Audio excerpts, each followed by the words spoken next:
Welcome back.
There are racetracks, there are special racetracks, and then there is Indianapolis. Originally constructed back in 1909 and seeing its first 500-mile race run in 1911, this hallowed racing ground has named household names and heroes out of drivers like Foyt, Unser, Mears, Franchitti, Vukovic, and of course, Andretti. It is the site of Spin to Win, originator of the Andretti curse and beloved by race fans the world over. Simply put, there is nothing like this place and there is no place like Indy. Hello everyone and welcome to round 4 of the OBS World Endurance Cup powered by OPTIBET. My name is DJ Clark, joined as always in the commentary booth by Joe Peak. And being here as two big fans of the Indianapolis Motor Speedway in and of itself, Joe, anytime we get an excuse to come to this sacred racing facility is one that is a very, very good day. Yeah, I think of all the tracks on the schedule, you and I are probably looking forward to this one the most because we both have some deep ties to this circuit. And it's so cool to see over the past couple decades it has gone from being the oval center of racing to now it's really got a deep history with road racing, like we're going to see here today on the road course. And actually, with sports cars, it's really picking up quite a bit of a reputation. Yeah, it certainly is. Now, this roval layout that we do run here at Indianapolis was originally constructed and run back in 2000, originally designed for Formula One. There have been a couple of different ways that they have been able to do it now here at this point, and a couple of different configurations that they have tweaked and tuned the cars for as different series have made their way on across. And today we are running the most modern and up-to-date layout here. And massive thanks, as always, to our sponsors, OPTIBET and OBS World, for jumping on board here with us today. There you can actually see one of the changes, two of the changes that have been made to this circuit. That little infield section, 13, 14, and 15 coming down, and then the other portions of the track. As we take a look back at last round, Joe, some pretty big calamity going down into turn one at the 6 hours of the Red Bull Ring, as was a little bit to be expected. Absolutely. It often sees a lot of problems into there, and the drivers, unfortunately, were not able to avoid quite a bit of a melee, and that just cost them, many of them, quite a bit from very early on, put them on the back foot. But from there, a lot of the story of the race was, frankly, Fordzilla, who just seemed to have control of things for much of the way. Now, they did run into their own share of problems, but it was pretty elbows out for much of it, as you can see here, with drivers unfortunately raising the ire of the stewards, along with, of course, running into problems with some damage, making some contact with each other. But even still, as it usually does, Fordzilla showed that this place puts on fantastic racing and eventually charged their way back to the front through strategy and, well, just sheer pace. Yeah, Team Fordzilla, obviously one of the big names to be keeping our eyes on here, as they are leading in the championship. We'll get to that championship a little bit later as we continue to take a look back at some of the highlights from last round at the sweeping Red Bull Ring.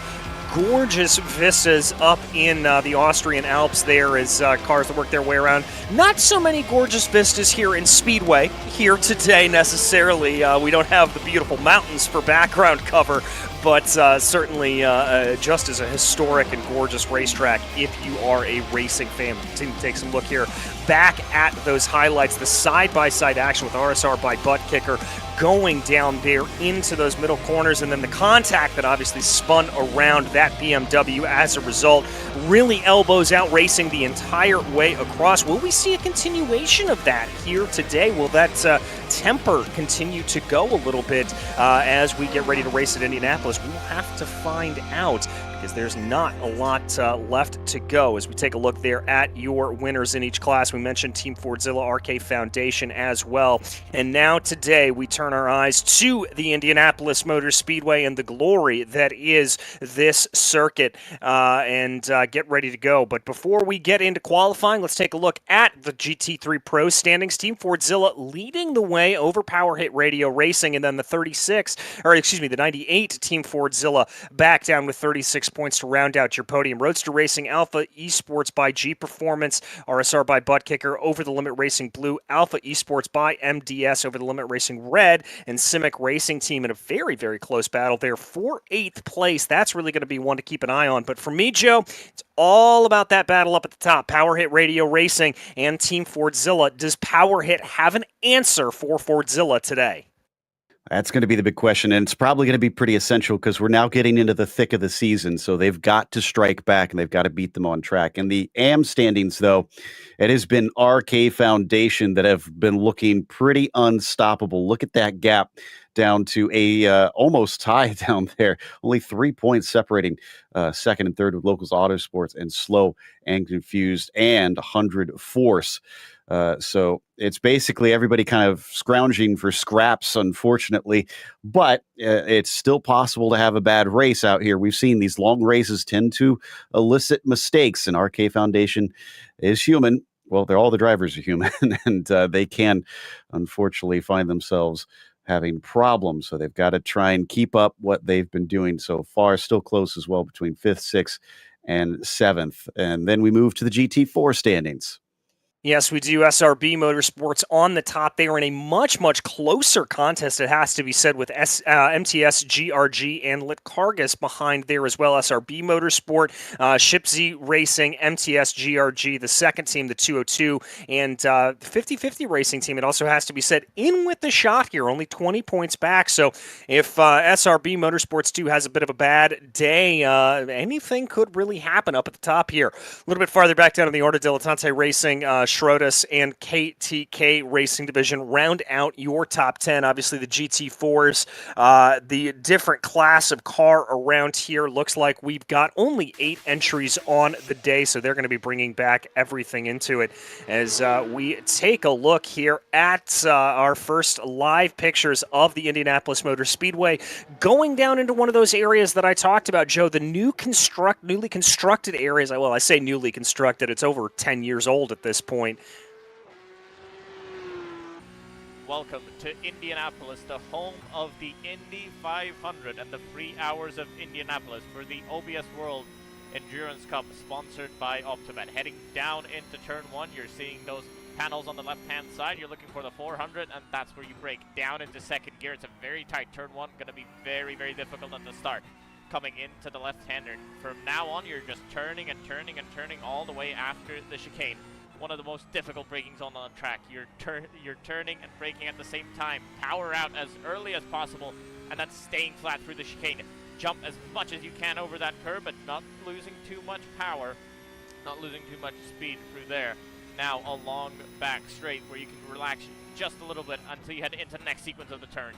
Braking right after the curb starts, touching the curb on the inside. Now a fast flick to the right.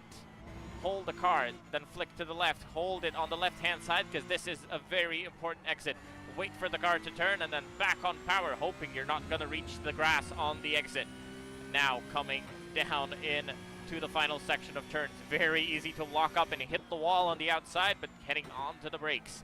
Heading as close to the curb on the inside as possible. Now making a wide entry. Turning in and on power as early as you can, because now it's flat out all the way down the front straight.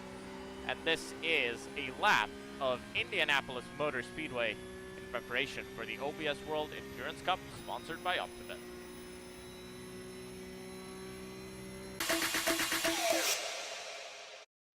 As that was the lap guide there for Indianapolis, and now we bring you back to live pictures right now, and as you can see, it's MTS GRG up at the top of the standings in the GT4 class. We just saw a message pop across that about 9 minutes left to go in qualifying. SRB Motorsports holding on to second, followed by Shipsy Racing, Dilettante Racing, 50-50 Racing Team, MTS GRG, the 292, Litkargus, and then SRB Motorsports 2 holding on to the back of the field. 1.2 seconds separating the field here, Joe, and I think crucially, I was wondering when we were going to start to see this play itself out here a little bit. Lots of drivers looking to play a little bit of draft games here and be able to get a nice slipstream down this very, very long front straightaway. Yeah, but the big thing to note about that, if you look at that tower on the right-hand side, or left-hand side, rather, MTS GRG has a big gap, over 0.4 of a second, so nearly half a second, and they didn't do that lap with a slipstream. That was all on their own. So they've got some serious pace underneath them as we check out that 202 on screen right now. And they do have a bit of a toe behind Shipsy. So this could put them even farther out of reach if they can get a good one down. Yeah, they certainly can. We take a look here at the 245. That's the SRB Motorsports entry. One of the Aston Martins in the field, as the field seems to be pretty evenly split between the Aston Martins and the Porsches here at this point. Coming down through the newly revised, well, and as I said before, I keep wanting to call it newly revised, Joe, but this infield section in the 12-13-14 complex really been here at Indianapolis for over 10 years at this point. We really can't be calling it new. Yeah, indeed. And that's why I have to keep reminding myself of as well, and why I mentioned it's got a couple decades on it now, as you mentioned, 2000. So it's had time, and honestly, what I love is that as time has gone by, they've kind of taken the lessons and actually used them, because the original layout, let's be honest, wasn't that great and wasn't all that well loved. So they kind of adapted it. They tried to make it better, and what we've got now puts on great racing. It's a simple layout, but it's also tricky in its own right, and it just puts on a good show because of it. But really, mainly down to this first corner where you see Ship Z going through, that's the big talking point most everywhere, both at the start of the race, because it's kind of developed a reputation for causing wrecks, much like the first corner at Austria, but it also provides one of the best passing zones throughout the lap. So most of the racing probably going to happen there unless someone makes a big mistake throughout the rest of the lap. Expect the slipstream to really be the thing people are looking for, not necessarily for speed, but for a chance to have an attack. Yeah, I have to agree with you. We're going to be having to keep our eye on that for the chance to attack here as we check out Dilettante Racing working their way around right now. Schroeder's putting a time down on the board, although looking a little bit uncompetitive there. The 2:24, about 2.5 seconds off of our leader, MTS GRG. Nobody's been able to come close to that time of 1:30.971. That appears to be up at the top right now, although drivers coming down through that 12, 13, 14 complex right now, leading their way back onto the main straightaway as everybody works their way through here. Let's see if we have any improvements. Not looking like it as we take a look at the track temperature and track details right now. About 82 degrees Fahrenheit on the track, 74 degrees in the air, 70% humidity, and about 5 miles an hour worth of wind. So conditions relatively negligible, not dealing with super high track temps or anything like that. So I'm a little bit surprised that we haven't seen some time start to fall here a little bit more as things go along. Yeah, it seems like the cars have kind of wringed the most out of it because, like you said, we've been seeing less and less improvements out there. Now, what I find interesting is MTS GRG has two cars. We got to clarify that, because there's the 202 that has the pole, and they have the 292. Now, the 292 car was actually half a second up on their best time this last lap, and then the final sequence, they lost about 0.3. They would have put themselves, I think, on the front row with their teammate if they hadn't have messed up that last sector. With 2 minutes left now, I think they maybe have one more shot at this if they come around and aren't able to improve this time, which it doesn't look like a good lap. So I think the pace is there. They just got to perform. Yeah, they've just got to try to perform here a little bit, and this lap is certainly not going to be great for them as the 292, or as the 202 rather, had a little bit of a problem coming down through the corners and almost got into the side there of Ship Z Racing going down into turn 7. We take a look right now at the 250 machine, that 50-50 racing car. Dilettante, by the way, able to put a good time down at the board. SRB Motorsports 2 able to improve as well. They're going to bump their way up to 7th place with a time of 1:32 flat. MTS GRG not able to improve because when they came through, they got themselves a little bit slowed down right now. We keep our eyes focused, though, on the number 250, working their way down through the infield section. And, Joe, that 3-4 complex, a deceptively tricky set of corners. You talked about how this is a relatively simple infield circuit with, but does have its challenges. That's certainly got to be counted as one of their challenges. Absolutely. I've always thought of turn 4 as one of the sort of sleeper turns in terms of the world of road racing, because like you said, it doesn't look like anything special, but it's because you've got that heavy braking into 1, and then you've got to deal with 2 and 3 immediately after. It all kind of flows together and immediately flows into 4. So if you mess up the first corner, that's going to affect everything after. And on top of it, like you said, a curved braking zone into 4. So you're dealing with all these things, and if the car is unsettled in any way, you're already going to be on the back foot. And then on top of it, it's a very critical turn in this more modern layout, because now that they've removed that sort of little hairpin that it veered off into in the olden times, and now has that quick chicane. It's basically all the backstretch there, because most cars, it's flat out through that chicane. So if you mess up the exit of 4, you're going to feel it all the way down into the braking of 7. You most certainly are, as the checkered flag flies here for GT4 qualifying. MTS GRG, the 202, diving down into pit lane. So they're not going to be able to improve. Also looks like Shipsy, SRB Motorsports 2, and Lecargus both coming on into the pits. We keep our eyes on Dilettante Racing right now as they work their way along. I believe they are going to be able to finish this lap here for themselves. It looked like the 245 was the first car across, and so that does mean that no, excuse me, I think the 245, no, the 223 should be able to finish their lap here. So as they now come down through 8 and 9, working their way out onto 10. And Joe, this is going to be an area of the track that, well, frankly surprised me over the past couple of years. Going down here into turn 12, it doesn't look like it should be a good overtaking zone. You're not super on the throttle for a long time, but we've seen many a sneaky move down into that corner.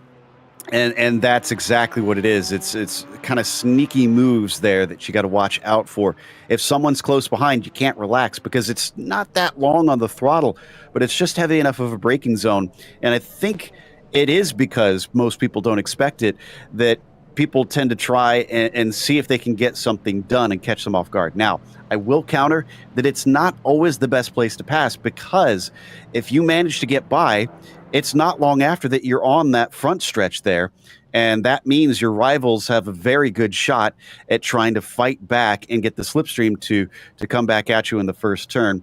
But everybody's really eager to get out and get some track position, because we have so many GT3 cars that are going to be out here trying to qualify. And seems like everybody wants to be the first out as we're waiting for the signal from race control, which should be in a couple minutes here now that the previous session is over. Yeah, you can see everybody lining up down pit lane. Indeed, of our GT3 entries, it looks like only Alpha Esports by G Performance and Riding High are in their pit stalls right now. Everyone else in that queue at the end of the pits as they come along. And so we wait for them to be able to pull their way back out onto track. And we'll take this time to be able to thank one of our sponsors, OBS World. OBS World is a three-dimensional immersive sandbox style metaverse. Inhabitants of this virtual world, the OBS community, can explore the metaverse and interact with other people and their surroundings, play car-themed games, follow relevant industry and motorsport news, access various content and entertainment, and engage in auctioneering, digital retail, sports betting, or graphic asset creation. Visit them at obsworld.io. So massive thanks for them coming on board in this championship, as well as all of our sponsors here, as everybody working their way through, and we just wait for this session to get going. And as we do wait for this this GT3 qualifying session to go, we talked about that draft here, Joe, but even in these sports cars, we're normally a little bit more cognizant of the draft when we talk about open wheel cars or indeed stock cars as they run around here. But the draft, so powerful down this, well, I want to call it 5/8 of a mile straightaway, because that's what it is on the road, on the oval circuit. But in reality, you're really on the throttle for a lot longer coming out of turn 14. It's a flat-out corner all the way through. It's a tight track. Absolutely. But the thing is about turn 14 is that 13 is another one that flows right into it as well. And I've seen many a times where if you don't quite have the corner right, yes, it's flat out, but if you're pinched down to the inside on it, it's a little bit slower. If you can open up that corner, it'll give you a little bit more speed, but you got to sacrifice a little bit of 13. So it's kind of a trade-off. It depends on what you're trying to do there. And you'll have to watch cars, because that will affect what happens down into turn 1 as we finally get the call from race control here to head out in qualifying. Also, watch this pit exit. You see where that blue cone is and that blue line. If they go past it over the white line before they cross that blue line, that's going to be a penalty. You have to make sure that you get a safe pit exit, and penalties today are going to be costly because it's a long pit lane. Yeah, it is an interminably long pit lane coming down here, so you want to avoid those penalties if at all possible. As you said, we are good to go here for racing. Everybody out on track right now. Looks like the entirety of the GT3 field all making their way out, led by Marius Cepas here in the number 48 Roadster Racing Porsche. So that is going to be the way to get out here. As always, have a nice smattering of cars up and down the grid. Dominated here by the Porsches and the Mercedes AMGs. Looks like we've got one Ferrari, 3 BMWs, and a Lamborghini in the field, as is traditional for over-the-limit racing red. So a good mix, but I've got to imagine here that the biggest thing you're going to want out of these cars and the BOP here is going to be straight line speed. Yes, you want to be a little bit quick going down through the 2 infield sections, but the straight line speed is certainly going to be the big kicker in terms of things that you want to have. Now, the other thing to keep in mind, because I'm glad you brought up all the different makes of cars, this is the first race we've had in this series since the new iRacing build, and they have had a BOP, so that's affected some of, as the name implies, the balance of power between the different makes, but also they've updated the tires out there. So essentially, think of it, if you're not used to iRacing, as though Michelin has brought a new tire construction, and that's changed the way they behave. And since iRacing is essentially the sanctioning body overall, it's changed the rules, because it used to be that they could not take tires and do fuel at the same time. That's no longer the case. It is tires and fuel at the same time. Because of that, the rules inside the league have changed, and now they only have 3 sets total to make it through this 3-hour race. So you have to hold on to your stuff and make sure that you don't burn through them too quickly. Yeah, and that's a massive credit there to the race organizers, because you don't want to have everybody coming in and changing tires every single time that they come on in. That would, frankly, make the race a little bit boring, as it were. And now that you only have those 3 sets of tires, that certainly changes things up. It changes the calculus as they run across the line. Roadster Racing going to put in the first time, immediately taken over by Power Hit Radio Racing. As these times start to stream in on the board, you can see them starting to come up there on your screen. And yeah, that's going to be a big change, I think, in this series. We're going to be talking a lot about those new tire rules as everything's starting to stream on in here. Looks like the highest in the GT3 AM category is Gerteca right now. They're going to hold on to that top spot. Power Hit Radio Racing still holding on to the lead of the GT3 Pro category, still waiting for about 5-6 teams to put a time down on the board, including Team Fordzilla. Both of them well down the order here. Looks like a big back-off lap for them. I think they're probably just trying to get everything up to temperature here. Not a indicative lap at the time there of the 98 or the 66. Yeah. So those don't look to be competitive laps for them. In fact, the 66 is kind of plugged up right now as we check out some of our other competitors. Power Hit Radio coming around with the number 10 machine currently on that provisional pole, and they do not look like they are on a quick lap here. So this is a warm-up lap for them, and now they're likely going to be getting around on a flyer. We got to remember, for any new viewers, that we do have a little bit of unique rules in this series. They try to treat it as much like real life as possible. You're not going to see these cars pull over, park, and tow the car like normally in iRacing. That'll get you a penalty. You have to come down into pit lane and, change tires and things like that, or head into the garage if you want to change fuel levels and things like that. You can't just escape out from wherever you want. So it's all treated with very particular rules that you need to be very cognizant of in this series.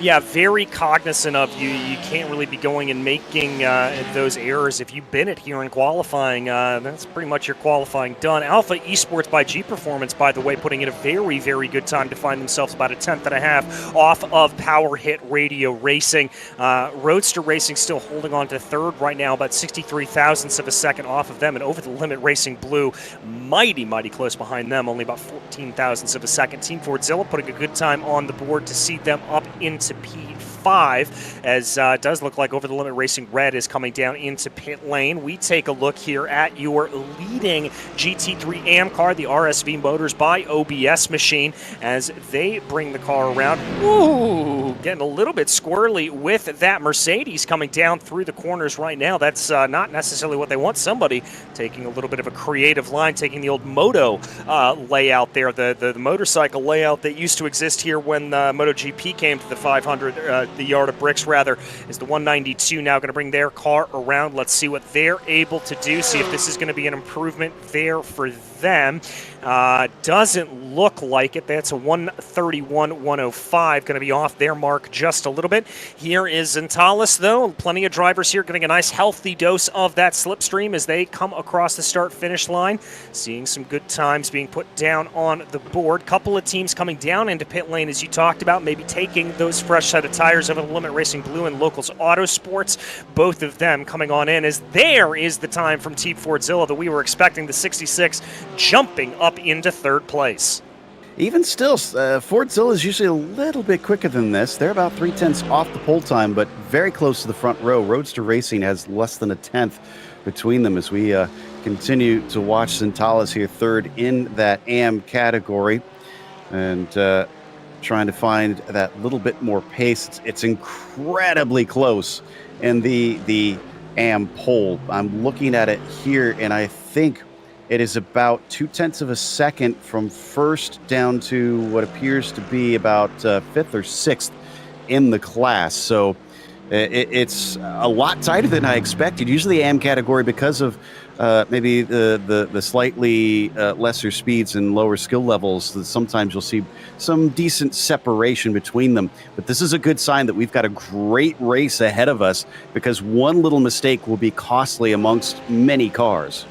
Yeah, I mean, I'm looking down the order right now, and even when you look at the gap from the GT3 Pros to the GT3 AMs, we're not seeing anything larger than about 2.5 tenths of a second separating spot from spot. So very, very close racing here up and down the field as we take a look here at that second place car in the AM category. That's the Locals Autosport machine, the 113, 2 thousandths of a second off. Some of these gaps are just absolutely infinitesimal. It's pretty fantastic. Power Hit Radio Racing, by the way, able to jump their way up to the pole position in the GT3 Pro category, the number 10, able to work along here as you see both of the Locals Autosports machines working together a little bit potentially, and that's something we could see over the course of the race as teams continue to maybe try to up their game a little bit, try to find a competitive advantage. We may see some of these teams playing around with each other and trying to be able to get the best out of the running by having a little communication among teams.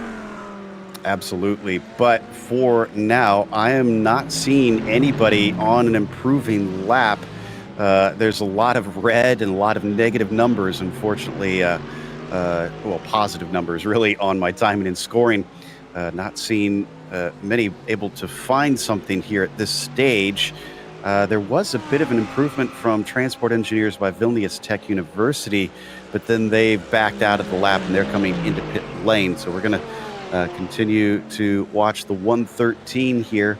We were trying to overtake those 3 thousandths of a second to topple our pole sitter in the AM category. They're getting a little bit of help from the Locals Autosport Black car, their sister team. So wonder if this is going to give them anything. Right now, I'm not seeing that as being the case because they don't look like good sector times. Yeah, I'm not seeing good sectors here, although I can tell you the Power Hit Radio Racing did go purple through the third sector at the lap, so that could be a little bit of a run there for them. We'll keep you updated on that time. Locals Autosport working together in tandem right now. A little bit of differing lines there for both cars coming out of turn 13. See how that plays out as they come down onto the main straightaway here. Let's see if that's going to help the 113. That little bit of a draft. Again, only 2 thousandths of a second. Not good enough. A 127.305 going to be off the mark there for them. Tune of about 2 seconds, so they were very far off of their best time. Not entirely sure. They must have backed out somewhere and we just didn't see it there, Joe. And honestly, they're trying some Ferrari tactics as they were clearly working with the Autosport Black team down the front stretch to try and find some speed. And they did. It was about 2/10 up at the end of the straight. And then they outbraked themselves and missed the apex going into there. So didn't anticipate that extra speed and what it would do to them into the first turn. And the reason that I bring up Ferrari is if you're going to try those methods, you got to get them right, because or else you're going to just look like a bit of a fool, unfortunately, tripping over each other. In the meantime, Stepanov still hasn't managed to get onto that front row, and it's not for lack of trying. This is going to be their 7th lap out there, but it is an out lap, so they're going to have to come back around and try another one here after this to try and get some speed. They don't have a partner in front of them for the time being, but if they did want one, Emre Sihan in the 98 of their sister team is a little bit up the road. So if they're not anticipating going on a flyer for the next one, they could slow up a little bit and try to help their team. We'll have to wait and see if that's what's going to happen. Yeah, I'm not sure if it is. It does look like they're being held up just a little bit in front of them, but we'll have to see. Stepanov now bringing the car out of turn 14, leading it back onto the main straightaway. Not a good line there. I think they're still trying to warm up the tires a little bit as they weave back and forth. And because of the nature of this long front straightaway, probably not going to be a good lap here as they're still doing a little bit of a weaving, letting it looks like the 133 on by them as well. So giving some clear room. That's amazing stuff that just went on by. Somebody locking up down in turn 1, not entirely sure who that was. Stepanov here. Maybe just banking laps as much as possible, just trying to find that optimal time. We have seen the track temperature fall a little bit. It's down to about 80 degrees Fahrenheit. It is partially cloudy here in Indianapolis. Virtual sim time is it's going to be just about past 7 o'clock p.m. on July 1st. So you and I know well that this time of year in Indiana can get a little bit toasty. So a little bit thankful that we're going to be racing here a little bit later on in the day. And muggy as well in the summer in Indiana. Just a little bit. It's 71% humidity. So, yeah, and then that actually does affect the cars in iRacing. If it's more humid, the air is a little thicker, and that means that there'll be a little bit better draft there as we get a little replay of RSV by OBS going wide, unfortunately, and having to collect the car. It's going to be easy to do that in that corner through 12. That curb is pretty darn tall. And also watch out for a couple spots where you could get either cut course penalties or wind up discounting the lap because you've gone a little bit wide. They do have some paved runoff in a couple places where you got to keep it within the track boundaries. It's not as bad as what we saw at Austria, but it's still something just to be aware of. Yeah, it's something to keep an eye on in a couple of those areas in particular. Turn 6, the exit of that quick little flick chicane of 5 and 6. If you run a little bit wide there, you can get a discounted lap. And then the cut course areas, that same set of corners as well, you can definitely pick that up there as into turn 1. But the curbing here, Joe, for the most part, relatively flat curbs. You can run over them. Really the exceptions being turn 1 and turn 12. Big, massive curbs. And yes, these GT3 cars do have a little bit more spring in the suspension. They do have a little bit more ability to be able to take those bumps, but you really don't want to have to take them because they will wickedly upset the balance of the car and could really throw you for a loop. And DJ, one of the knock-on effects of having a very close qualifying in the AM category is OBS Motorsport. Unfortunately, going off track here, it looks like through the S's at the latter part of the lap, is Slow and Confused took the pole for about 4 seconds. And then Porsche Club Lithuania beat them to that pole time. Both of them only improved by barely a tenth of a second, but they jumped up many, many positions. And things have suddenly changed completely around. Everybody's chasing a different marker now. Yeah, it's just putting in a time there on the top of the board. SRB Motorsports by Latinda absolutely putting in a smoking time. And by a smoking time, I mean 900ths ahead there of the number 111 that we watch right now, that Porsche Club Lithuania car. So everything continuing to play along here. We've got plenty of time left in this session for drivers to continue to put it down. Excuse me, we don't have that much time left. Checkered flag has flown. So you've got to finish your hot lap here at this point, as there we see Slow and Confused coming down into pit lane. Graboon coming on in. He's going to bring that Porsche into the pits along with SRB Motorsports. Good lap there by Porsche Club Lithuania. They're going to jump themselves up a couple of positions. 7 thousandths of a second behind first place, though.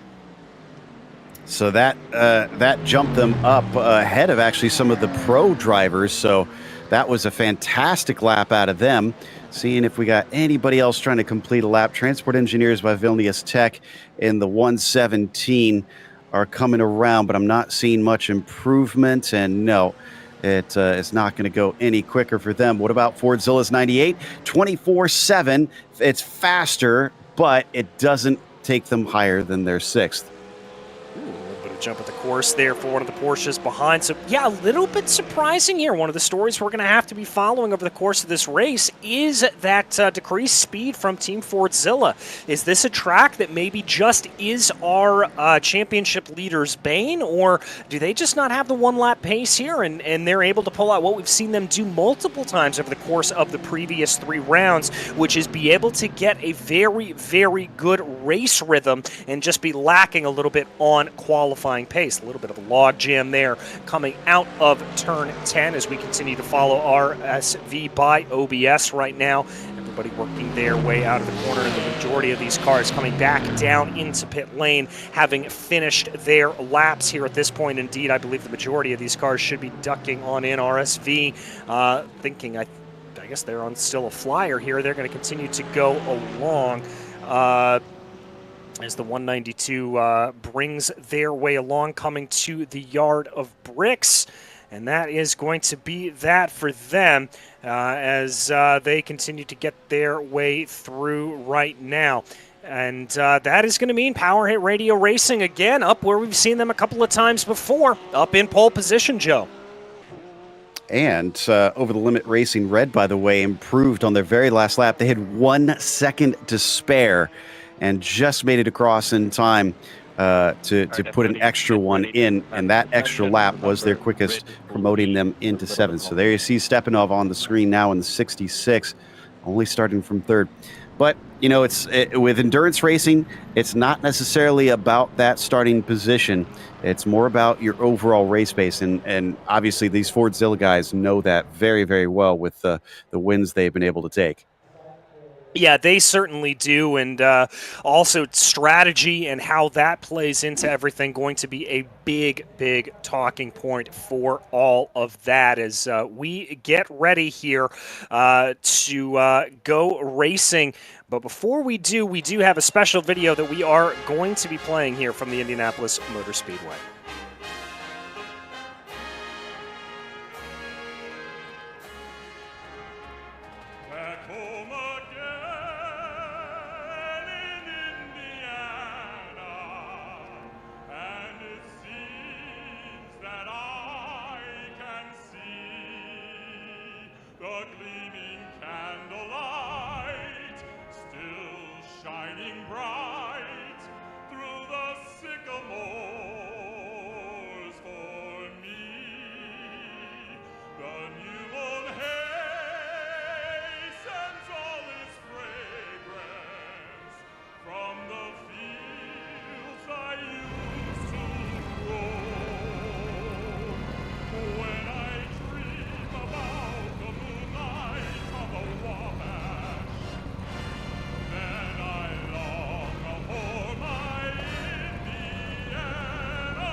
Joe, the pageantry, the pomp and circumstance, all of it, it makes me wish for May, but it is not May, it is indeed December, but we are ready to go racing at Indianapolis nonetheless. Let's go ahead and run you through your starting order here today. Power Hit Radio Racing will line up in pole position, followed by Roadster Racing, then it'll be Team Fordzilla and Alpha Esports by G Performance. Over the Limit Racing Blue will line up in 5th position, followed by Team Fordzilla, the number 98. Then we have Over the Limit Racing Red in their Lamborghini, lines up P7. Your leader in the GT3 AM category, SRB Motorsports by Latingo, will line up in P8, followed by Porsche Club Lithuania and Where Apex Racing will round out your top 10. Then from there, it'll be Slow and Confused, starting 3rd from the AMs with RSV Motorsports OBS in 4th in the AM category. P5 will be Locals Autosport in the 113. After that, you got 6 for RK Foundation. 7th goes to Gerteca Tramos EU. And P8, it'll be 100 Force, followed by Amazing Stuff in 17th overall, but P9 in their class. 10th will go to 4SR Racing, followed by OBS Motorsport, and 11th, and then 12th goes to Transport Engineers by Vilnius Tech, 20th overall. 21st is going to be Riding High, followed by Local Autosport Black, and then we get down into the GT4 category. Leading the way, there's going to be MTS GRG, followed by Dilettante Racing in P2. P3 will be SRB Motorsports and Shipsy Racing, rounds out your top 4. MTS GRG will be in 5th place, followed by 50/50 Racing Team. Then it's SRB Motorsports 2, Litkargus, and Schrotus, who round out your 31-car field. Nice and slow pace lap here, Joe. You can see a little bit of that heat haze, that mugginess that we were talking about, as it is 85% humidity. That feels like an Indiana summer to me if I have ever heard anything. And so that is certainly what these drivers are going to have to contend with. Very, very happy, I'm sure, that they're not actually in the cars at the track with all of that. Track temperature has raised in the air a little bit here. It's 91 degrees Fahrenheit, although only 69 degrees ambient air temperature, so that'll be nice to keep the engines a little bit cooler, but that 91 degrees track temperature, I think that's going to definitely play into a little bit of tire strategy. Absolutely, and we have switched to the next day, so it is about 5:30 in the afternoon, in the evening really, here in July on the 2nd. But as you and I know, with this being a 3-hour race, if it gets towards a little bit later in the evening with the sun starting to go down, that means that front stretch is going to be pretty much completely in shadow, and that will cool down that part of the track in particular. Yes, it will, and that will be something that we keep our eyes over the course of this 3-hour endurance race here. That's right, the 3 hours of Indianapolis as part of the OBS World Endurance Cup powered by OPTIBET. Thank you again to OBS World and OPTIBET for jumping on board here as sponsors. We cannot wait to give you the racing action here today as the field forms up in rows of 2, coming down through 12 and 13 down into 14 right now as they get ready to take the green flag for the 3 hours of Indianapolis. And we get ready to go racing from this historic racing venue, the Indianapolis Motor Speedway. It's Power Hit Radio Racing that will lead the field to green here, waiting for Barney the Flagman to get going. All eyes turning towards the ever-famous flag stand at IMS. We're on the main straightaway, waiting for the signal, and there goes the green. It's a big fan out from everybody behind him, and a great start there by Team Fordzilla, already challenging up on the leader. They're going to be going almost 3 wide down the straightaway, and we've got a big wreck in the back, massive track blockage as the drivers try to go 2-3 wide down into turn 1. Team Fordzilla not going to be able to get the job done, but Power Hit Radio Racing going to be able to hold on. Wow, so we didn't even make it into the first corner, and that's going to bring out the caution. OBS Motorsport in the 191 going to have to take the escape road because they got tipped down into turn 1. I'm going to have to go back and see if I can figure out what exactly started that. When we saw everybody fan out, some of them unfortunately were not paying attention, and I think it was the 165 actually that first makes contact with what looks like the 131. Here it is right here. Yep. You called it right there, Joe. Two drivers going for the same piece of real estate and just ping-pong down that main straightaway. Very, very lucky that it looks like the majority of the GT4 field was able to get through it cleanly, and it looks like we've only had about 3 or 4 cars there that ultimately got caught up in that incident. I see the 133 was trying to take evasive action, and unfortunately that sent them into the wall. Yeah, I mean, we often talk when we consider the Indy cars here, how much it feels like a tunnel heading down that front stretch into what is normally oval turn 1. And that really illustrates just how narrow it is at this circuit on the front stretch, because they have the pit wall right next to it. So there's no escape if an accident like that happens. And that is, it's not unheard of having that happen here at these starts. It basically leaves you with no place to go. So that could have been a lot worse. I was really glad to see everybody doing what they could to try and make sure that it didn't become worse, especially with those GT4s coming in. That was a great heads up by them to make sure that that didn't become just an absolute complete track blockage. Yeah, very heads up by the drivers to be able to avoid that, as we will be out under safety car conditions here once again, and bringing the field around. The clock does continue to tick along here as we follow your leader, Power Hit Radio Racing, coming down into the corner. But let's talk for a second about that start from Team Fordzilla. You know, we were a little bit worried there in qualifying, not seeing them up at the pointy end of the field starting in third, but they got one heck of a jump on the field, really able to get the move done on Roadster Racing, and indeed were challenging Power Hit Radio going into turn 1. Yeah, that's that aggressiveness that they can display when they want to pull it out. That's what's so impressive about the Fordzilla cars, especially the 66, is they know they have great kind of discernment of what the situation is, when it's worth trying to make those aggressive moves. They did it there because they knew it's a great opportunity. It's worth the risk here at the start to try and maybe get a spot or two, but didn't overdo it and try and force that pass for the lead. Just when they saw it's like, okay, we can just get second, they're going to make it work. So here we're going to watch from on board the 165, them getting turned. And from there, they're just a passenger. I mean, there's so many cars around. All they can do is get on the brakes, hope for the best. And amazingly, in all of that, you can see there, nobody had a stranded car. So yes, we had a caution flag because it was such a big problem at the start, but there was nobody that had to take a tow in all that. No, and I'm very, very pleased to see that, although we do have 2 drivers that are down into pit lane right now, 2 teams rather. Amazing Stuff and OBS Motorsport both calling their way into pit lane right now, so they're going to be bringing those cars into the pits to try to get a little bit of repairs done on them. And the other thing here that is going to be a little bit interesting is Gerteca, Tramos.eu, the number 131 GT3 AM entry. They find themselves, as a result of where they were when that yellow flag fell, they find themselves right in the meat of the GT4 field. So they're going to find themselves a little bit blocked up. It's going to be a little bit hard for them to try to move their way forward, I would have to imagine. There, as we take a live look at Zelinskas, there in the number 181. That's the SRB Motorsports by Latinga car, right where they started in 8th place overall, leading the GT3 AM field. So they're going to be, I think, in feeling relatively pleased to be able to escape through all of that. And they're going to have a buffer in between them. That's the 98 Team Fordzilla entry that actually dropped 3 positions at the start of the race.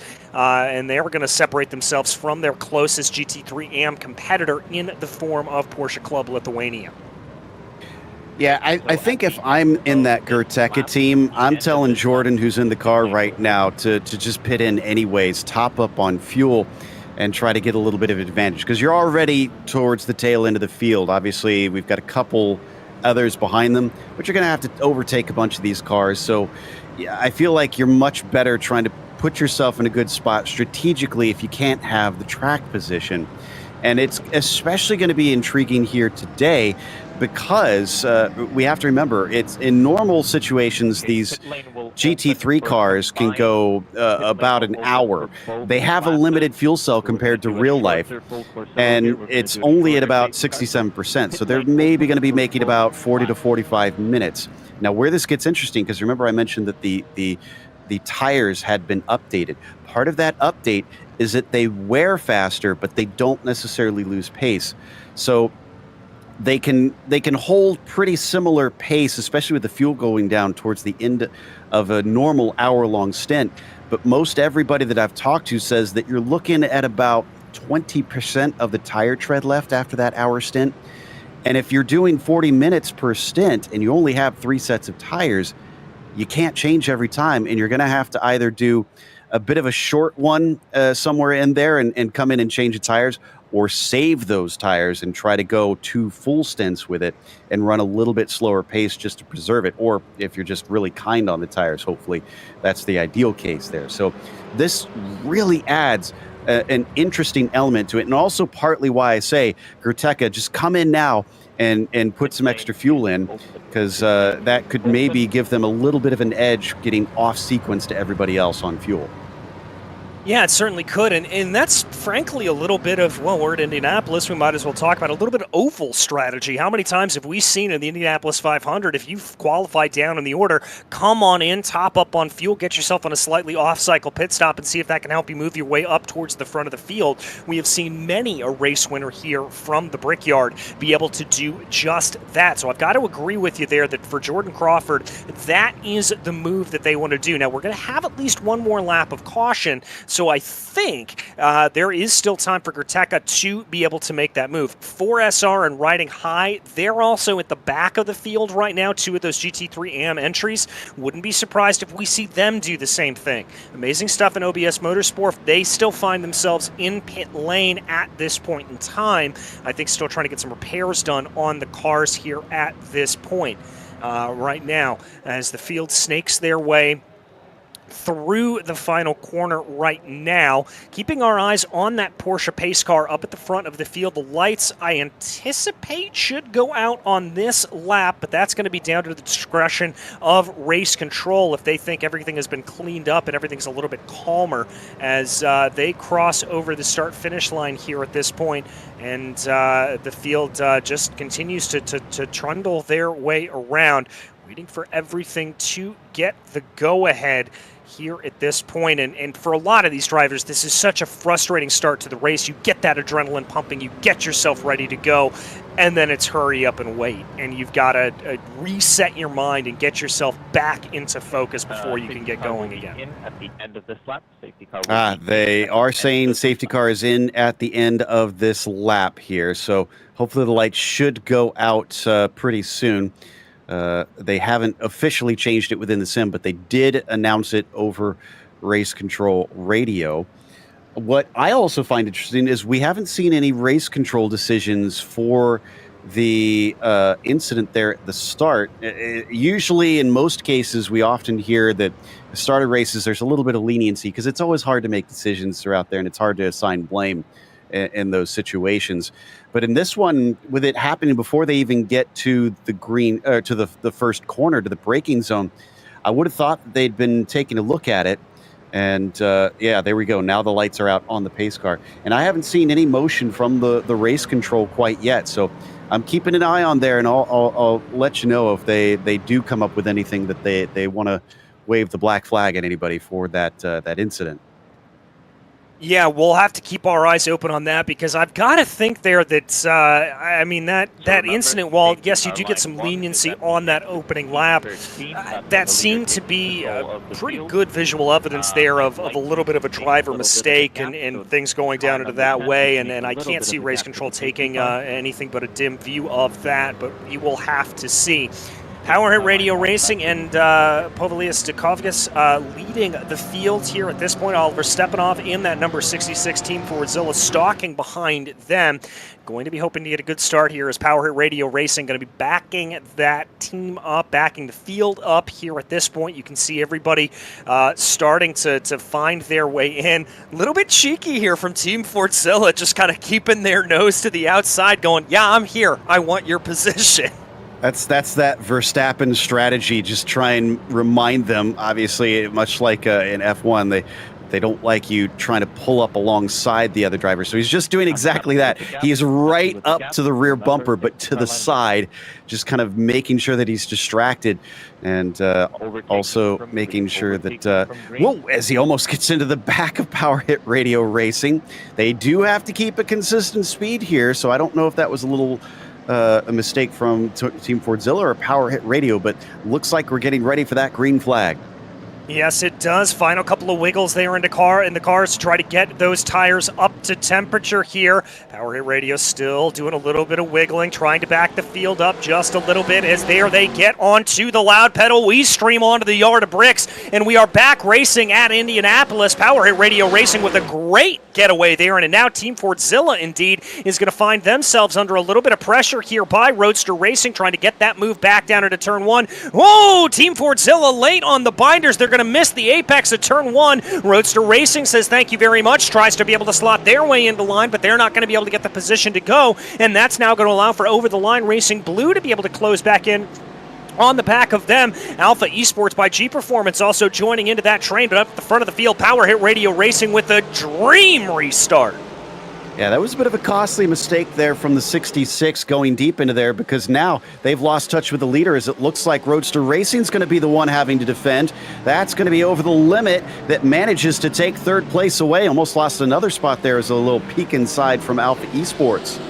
Yeah, good heads up there from Over the Limit Racing Blue. We normally don't talk about turn 7 as all that much of a passing opportunity, but they saw the chance and they absolutely went for it here as we continue to follow them working their way now down into turn 12, trying to see if there's going to be any of those sneaky dive bombs that we talked about. Doesn't look like in this line. The front of the field starting to fan out here a little bit. Power Hit Radio Racing 1.6 seconds ahead of Team Fordzilla. Over the Limit Racing Blue about a second back from them as we complete our first lap under green flag conditions. Also, 4SR and Riding High are just about through the GT4 leaders, which is actually spreading them out. It was very close between 50-50 Racing and MTS GRG, who've lost the lead down in those GT4s. But we'll see if once they are cleared by those GT3 cars, whether or not that'll get back together. Back around now that we've got a full lap under green, you can see that is SRB Motorsports by Lynn Vega trying to chase down the other Fordzilla car of the 98 with Sehan in the car that I don't think we've seen in the series yet, having jumped in for that team. What have we got here coming onto the front stretch? Was there somebody spinning out to the inside? That's not typically a place where you get a wreck. No, it's not. That's the MTS GRG number 292, Joe, and I wonder if that was maybe just a little bit of aero wash, potentially. I think they may have made contact there with the outside grass, and that could have been what spun them around, but not entirely sure from that angle if that's exactly what happened. Nevertheless, a bad start for their day. As we take a look at your GT3 AM leader here, SRB Motorsport by Latinga, holding on to a pretty good lead here at this point. They've got about 1.7 seconds over RK Foundation. I've got an update from Race Control. No further action. So despite that incident, I guess they feel like there's nobody that's more to blame over anybody else. All three cars, the 188, the 191, and the 133 were investigated, and they've all been cleared. All right, so clearly taking the decision there that sometimes at the start of the race you just all try to fight for the same amount of positions, and that's exactly what they're saying happened here. 50-50 Racing Team, your leaders in the GT4 category right now. They've got about a second over their closest competitor, the MTS GRG 202 right now. So a good run there for them. They're going to be feeling pretty happy about that, I would have to imagine. But I think that Porsche Cayman behind them certainly wants to try to close in here at this point. Looks like they've got a pretty good run coming out of the corner. Going to take a look here to Latance Racing and Ship Z. This is going down into turn 1. Looks like, a little bit of contact there, I have to say. That's going to be pretty typical. You're probably going to witness a lot of that today, where two drivers are trying to fight for that apex and neither willing to give it up. We're going to get one more angle on it. Let's see if... I honestly feel like that's more on the red machine there. The apex was taken away, and they tried to turn into it. And unfortunately, yes, they did get tipped around, but at some point, you have to concede. Yeah, you've got to know when to back off a little bit, and that certainly, I think, could definitely be seen as a little bit there on them turning in a little bit early. But we take a look right now at your overall leader, Power Hit Radio Racing, up at the front of the field right now, as Roadster Racing has had a little bit of an internet problem here. It looks like, oh my goodness, disconnected due to packet up loss. And right here early on, they're going to hope for another yellow to really bring themselves back into this because they're going to lose multiple laps. Hopefully they do have a driver ready to hop in the car, but you still have to wait for it to tow back, essentially. And that is automatic, so that's not something that they should be penalized by the stewards. They're already going to experience kind of a natural penalty for that because they didn't intentionally tow the car. It just happens in the sim. As here we've got Dukowskis with 2.5 seconds over Stepanov. Remember I said that outbraking was costly. This is what I'm talking about. Now that the 10 is in clear air, they can really try and push and keep away from Fordzilla. If Fordzilla had stayed closer, they could have been using that slipstream to either save fuel or put some pressure onto Power Hit Radio. Yeah, they certainly could have, but now they've got to be using that fuel to try to go. Ooh, Jordan Crawford there getting things a little bit wrong. It looks like that's the Gerteka machine as they find themselves in a little bit of a battle here with Slow and Confused. Getting things just a little bit wrong. Slow and Confused going to be hoping to pounce here, able to carry a little bit more speed off of that final corner. There's going to be about 2-3 car lengths in between them as they fly down the main straightaway. Does the Porsche decide to have a little bit of a look? Thinks about it. Not going to go for it there, and they'll stay into line, diving down into turn 1. All drivers in this train looking nice and put together. That's Porsche Club Lithuania leading the way there. Gerteka behind them, and Slow and Confused. A nice little 3-car battle back down in the meat of the GT3 AM category. This is going to be for 5th overall. I'm not sure what that line was there from Porsche Club Lithuania. Maybe trying to cut off a counterattack, but it could cost them here down the back straightaway. Absolutely. They're all pretty close together. Let's see who attempts a move. Big defense there from Crawford, and nobody's going to change positions for now. So Porsche Club Lithuania with Martinez in that 111 holds them at bay and retains that 5th spot in class. It's still very early days in this race, and that caution will also extend this first stint a little bit here. So that we'll have to kind of wait and see exactly how long they'll be able to go. Look at that off the apex there from the 111. They're pushing hard. Yeah, they're pushing very, very hard. That's the second time we've seen them really moving through the corners. I think they're feeling the pressure here from Gerteka in that 131 with Jordan Crawford behind the wheel of the car as all 3 of them come out on to the main straightaway here right at this point. Slow and Confused a little bit closer. Now they're going to have the look going down the main straightaway. Oh, thinking about 3 wide. Slow and Confused decides to back out of it here. Gerteka going to have the look down into turn 1 later on the binders. Avoids contact, tries to feed out Porsche Club Lithuania. Porsche Club Lithuania going to have to try to fight back here, but the track is going to go back to favor here on that Gerteka entry, and there's contact and the BMW spins. Oh, he goes around and into the gravel. He should be able to get out, and yeah, he's able to return to the circuit, so not going to see a yellow flag, but I do think a black flag is probably going to come out of that one, as that looked pretty straightforward. You run into the back of a car in a braking zone, and the stewards are most likely going to rule against you. Let's take one more look here. Yeah, this looks like we're taking a look at the 112 here, a little bit farther back. It's the RK Foundation. Not sure what that was exactly. That is your leader in the GT3 AM category right now. Here we go, taking a look back at it. There was a little tiny bit of daylight there in between, Joe, but contact, as you said, always going to be looked dimly on by the stewards. Yeah, I mean, about their only argument there for the offending car, I'd say, is the fact that maybe they pinched them, maybe they didn't leave enough space at the edge of the track, but they weren't side by side, and so you aren't owed that. And yeah, maybe is an ill-advised move for them to drift over that way, but that's their prerogative. And if you're the car behind, you kind of have to make that decision. Is it worth trying to risk this sort of situation? Yeah, exactly. You've got to weigh that out, especially this early on in the race, as we've got another little battle starting to play itself out.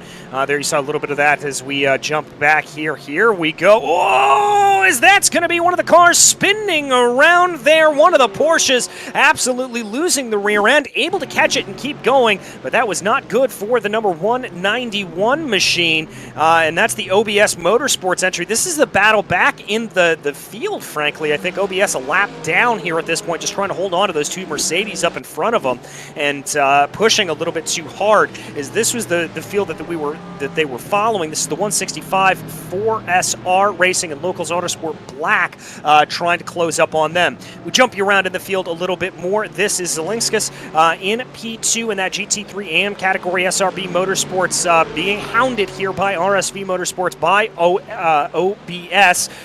Porsche trying to get a nice little hint of the draft here. I don't think they're going to be close enough, but again, you keep putting pressure onto the back of these cars, and that will be enough to maybe force a little bit of an error here, Joe. That 165 that we saw, that was the one that made the contact, and they have already got the black flag. That, like I said, pretty much a slam dunk for the stewards. They made that very quickly. As we come and watch the 192 get down to the inside of the 181.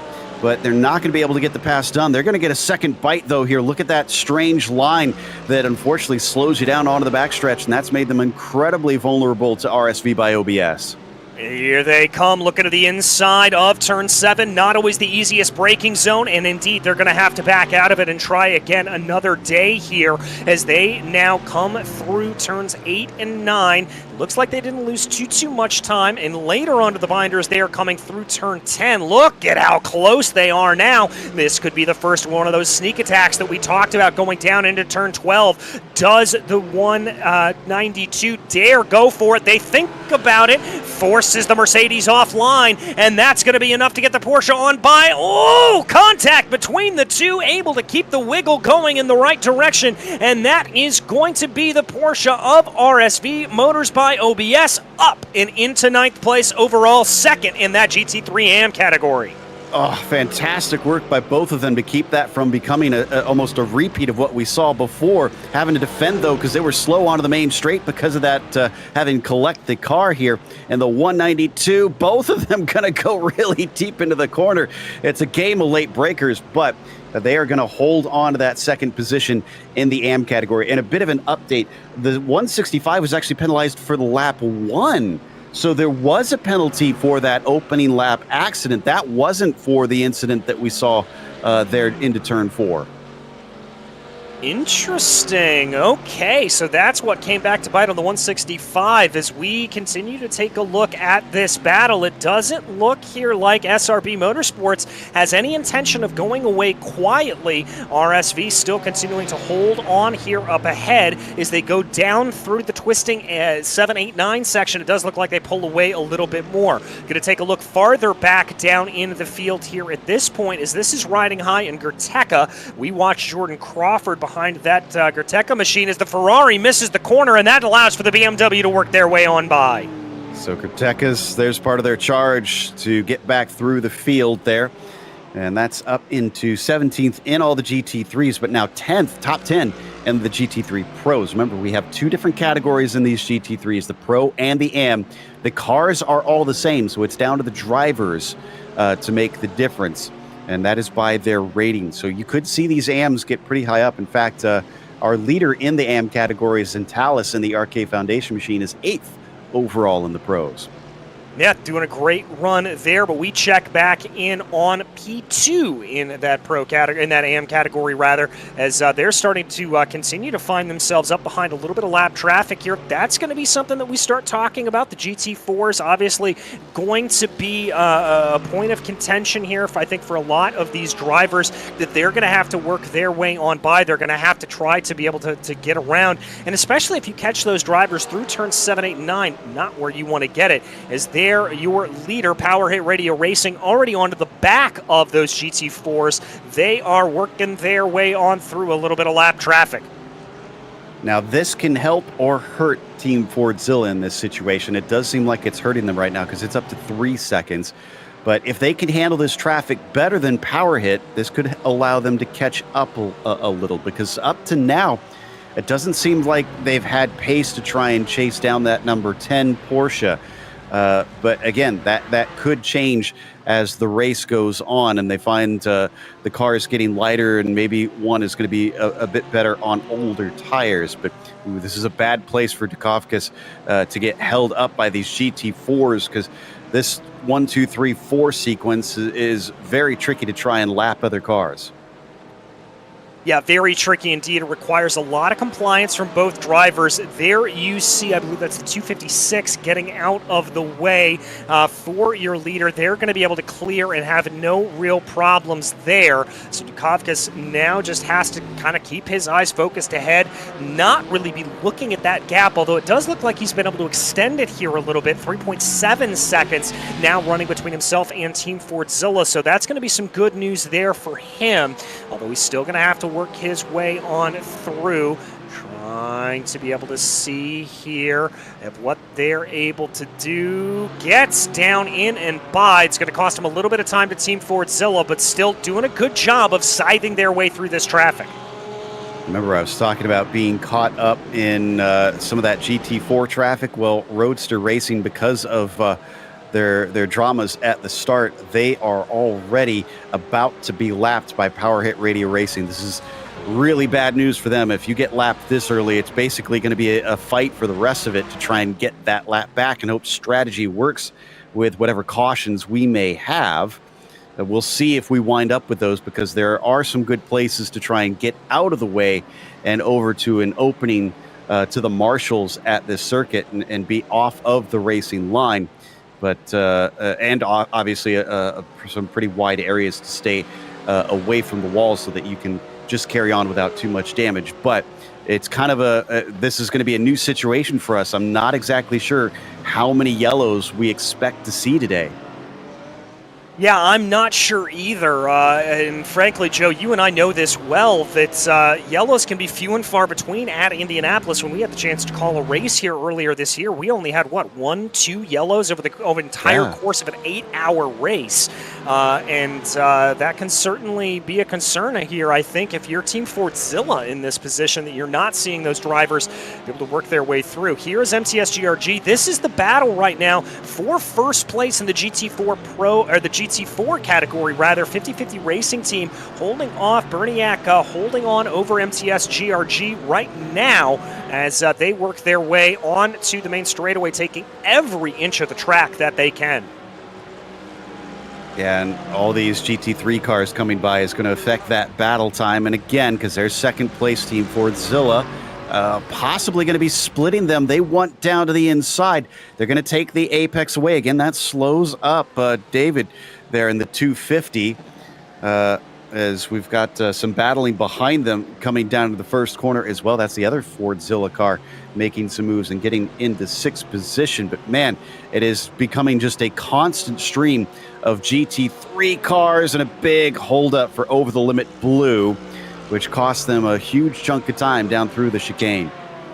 Yeah, it cost them a big bunch of time there, and that's going to hold them back. We've got a little bit of side-by-side action here, though, as Team Fordzilla is trying to be able to hold off an attack here from where Apex Racing gets the move done, holds onto it. That's going to be P6 for them, but they're going to be off the Apex. Tries to fight back there is where Apex, not able to get it, and that's Team Fordzilla able to hold on to that position. We jump back to check out a replay here of exactly what happened with them as they came down into the corner. There was a battle going off in front of them with Over the Limit Racing Red and Alpha Performance by Alpha Esports by G Performance, and this was frankly just Team Fordzilla picking the pocket, recognizing that there was a little bit of a checkup and going for it.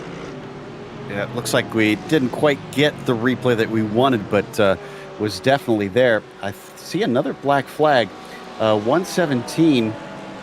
Slowing mid-corner, causing an accident. Need to check and see who that is. That's Vilnius Tech guys.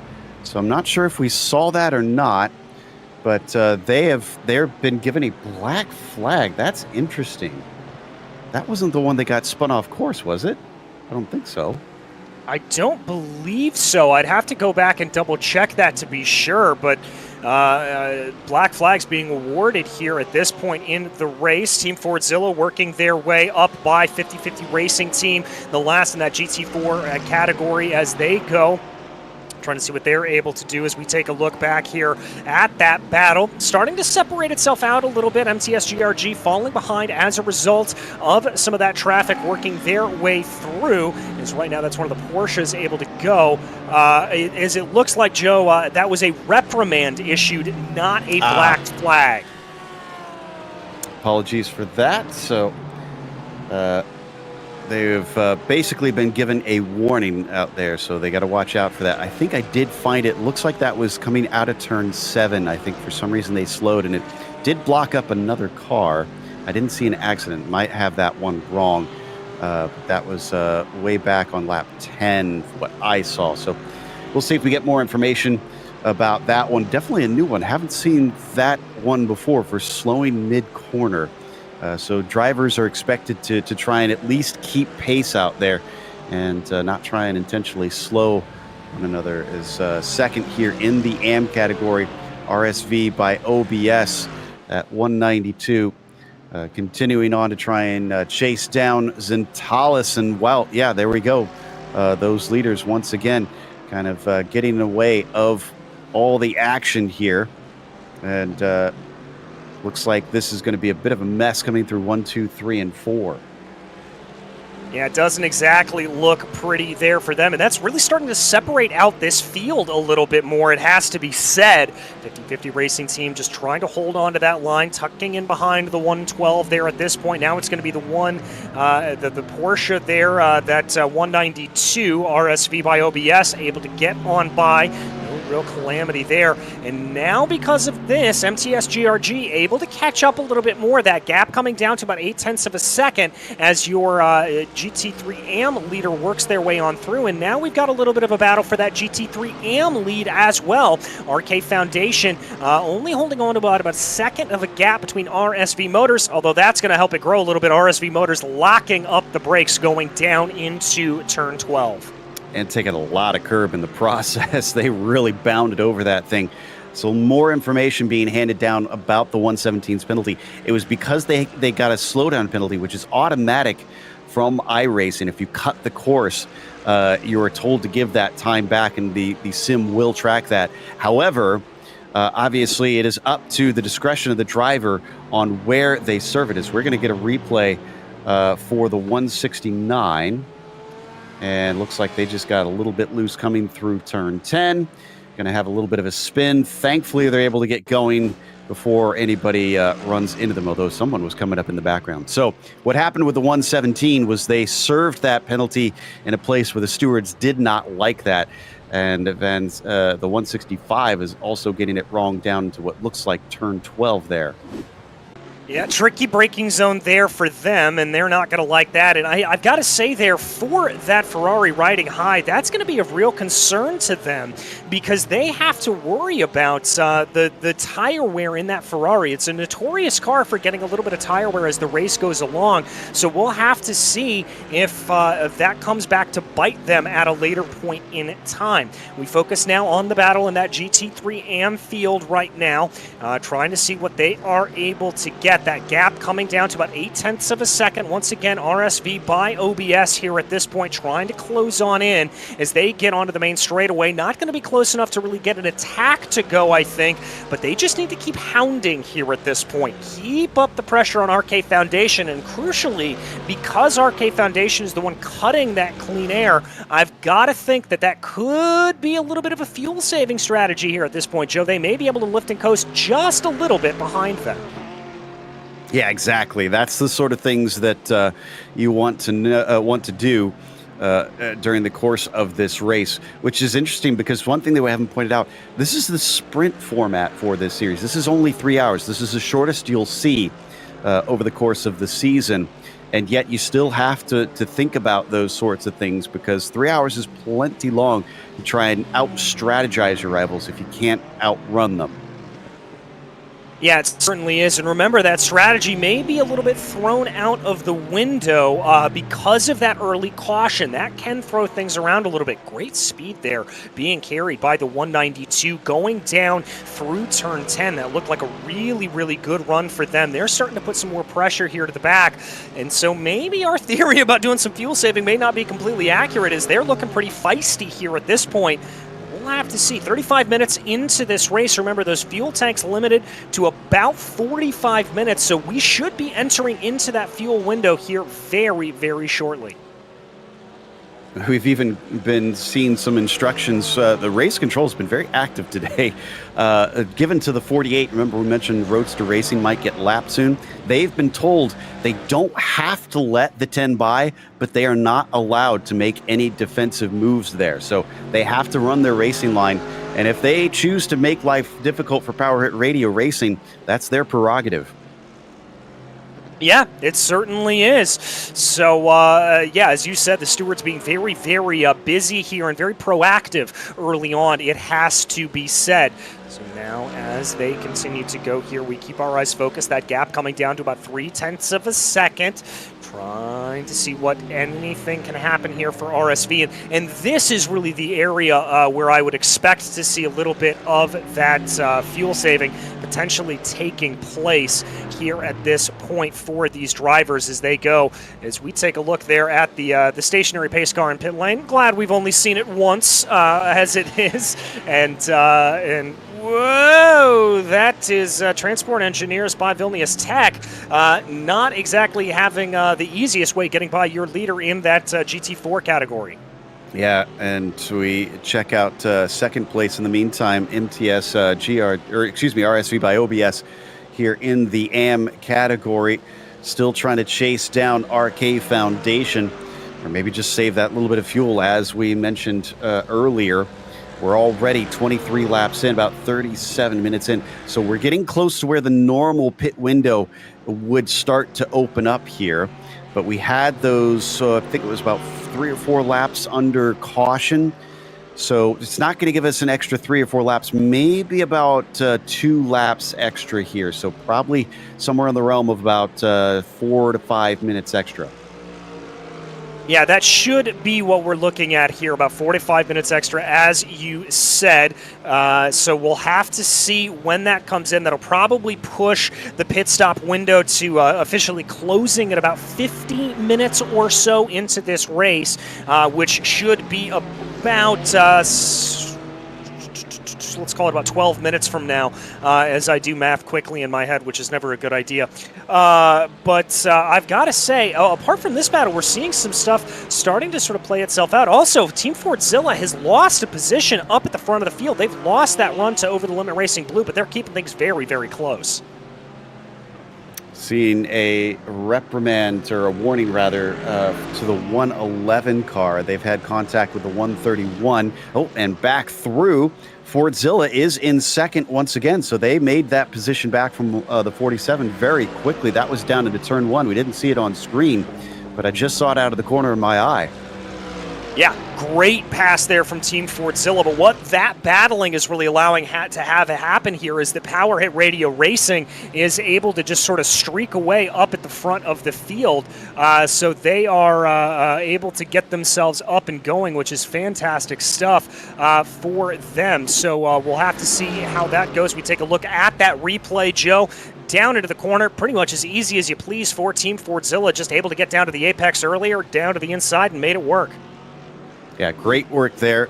They're not going to let this slow them up any more than it needs to, although they are still about nearly 6 seconds behind the number 10 up in the lead. Not sure why the pace just isn't quite there for them. They do have Chadwick back once again.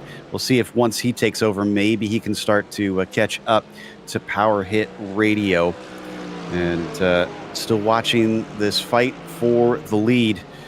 Down in the, for second place rather, in the Pro-Am, which has really been kind of the story of the race up to this point. That's Gerteka there in the 131 behind them.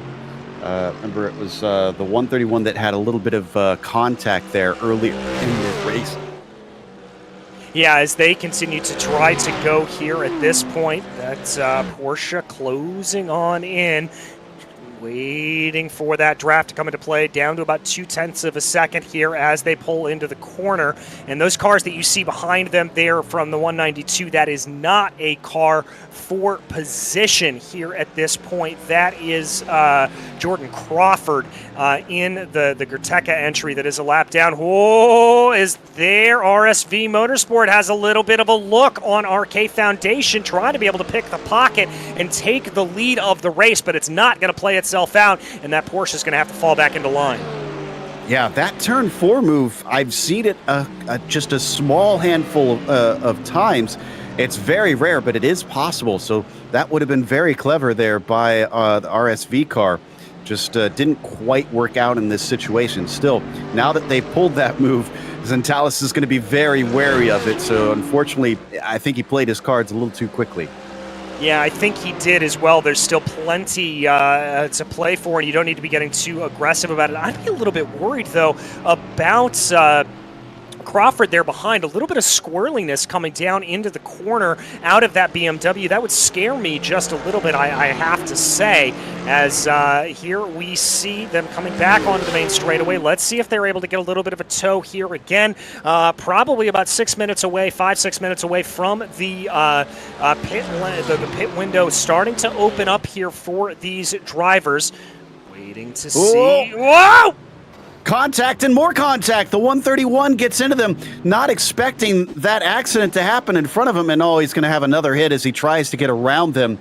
And unfortunately, this is once again a case of just outbraking himself, not anticipating the slowing up, and there is the knock-on effect with the GT3 car getting a piece of it. Oh, I hate to see that there for all of that, but they certainly are now able to get themselves back going, but not without losing all of that time as we check out that replay that will put SRB up into the lead of that field here at this point. 192 falling down into 4th place in that Pro-Am category here. So really not the best running there for them. A very unfortunate incident coming down into the corner, and they certainly tried to gain themselves back into that position. We've seen the speed out of the 192, so they may be able to do it. And I'll tell you who else has got some speed, Joe. That's Power Hit Radio Racing. They're looking really, really good. But we've got a nice little battle here still playing itself out for P2 in that GT3 Pro category. Team Fordzilla 66, only holding on to 0.5 of a second over the Limit Racing Blue. The 112 group. And what's interesting about that is as they've been battling with the 47, they've been catching up. Remember, it was almost 6 seconds. It's now down under 5 to Power Hit Radio Racing. And also worth noting, at one point on the time and scoring, I noticed that Team Fordzilla's 98 car overtook the 7. That's for 5th place. They've been picking them off one by one. So both the Fordzilla cars, I said it earlier, you never know if maybe they've got a better long run pace out there. Yeah, exactly, and that long-run pace is something that we're certainly going to be talking about as this race goes along. Oh, as it looks like the 169 Ferrari riding high has had yet another problem on the day, and they see them spun out on the exit there of the infield section. Very, very disappointing day for that Ferrari. Here is the battle for P2 overall, though right now Team Fordzilla trying to hold on to that position. I think they got held up a little bit coming off of the corner by Dilettante Racing, and that's going to present a great opportunity here for Over the Limit Racing Blue. They're going to have a little bit of a peek to the inside, not going to go for it, but I frankly thought Team Fordzilla was going to be able to streak off into the distance after they got this battle done. That's not the case here. No, they've been kept very honest. I wonder if it is a little bit of the slipstream, because you do kind of have those two long straights, the front stretch and there on the back stretch in the infield, that allow the car behind to kind of ride your coattails. And I wonder if that's what's causing them all the frustration, that it once Over the Limit Blue maybe is kicked off of that slipstream, then maybe they'll finally start to fall back. But for now, they're proving to be a bit of a headache there for this team. We've had a couple cars into pit lane, I think, for scheduled stops into this point. In fact, Locals Autosport and the 113 are now down there as well. So I think we're seeing some of the strategies start to play itself out on track. And we'll keep tabs on that. A number of the GT4s have also been in. Yeah, seeing drivers more and more coming down into pit lane here. Are we going to see another peel off by... that's going to be SRB Motorsports coming off into pit lane, that GT4 that you just saw, making that peel down. So plenty of drivers here making that call. Again, things a little bit thrown out of whack by the course of that early safety car period. But we really haven't seen too many of your leaders here, and indeed, I don't believe Roadster Racing is the only GT3 Pro that we have seen come down into pit lane here at this point. Power Hit Radio Racing continues to lead here at this point. Team Fordzilla 66 working their way around, and it looks like we've had another penalty issue, but we're going to take a look here at the 111 right now. That's Porsche Club Lithuania just getting things wrong down into turn 12, but a drive-through penalty being issued to the 192 we are seeing, and that is RSV Motors by OBS. Yep, that was for that incident into turn 1, unfortunately. So I will say, at least for the stewards, it's been, like I said, it's been pretty straightforward at this point. Pretty much all the penalties, we've seen them coming from a long ways away, and they haven't had too hard a time of trying to hand down some justice here today. Now, I hope, I'm guessing that they don't want to have to do that much more, and we'll see if anybody else falls victim to that at this point. RSV is in pit lane, but they're not serving the drive-through. They're actually taking their scheduled pit stop, which means they're going to have to come back around and serve that drive-through separately, unless, actually, you know what? I wonder if it's going to have them serve it, but it's going to add on to the penalty, because usually if you do pit while serving that black flag, you basically just have a very long stop. No, they're coming back out, so they still have the black flag. It's not counting as having been served yet.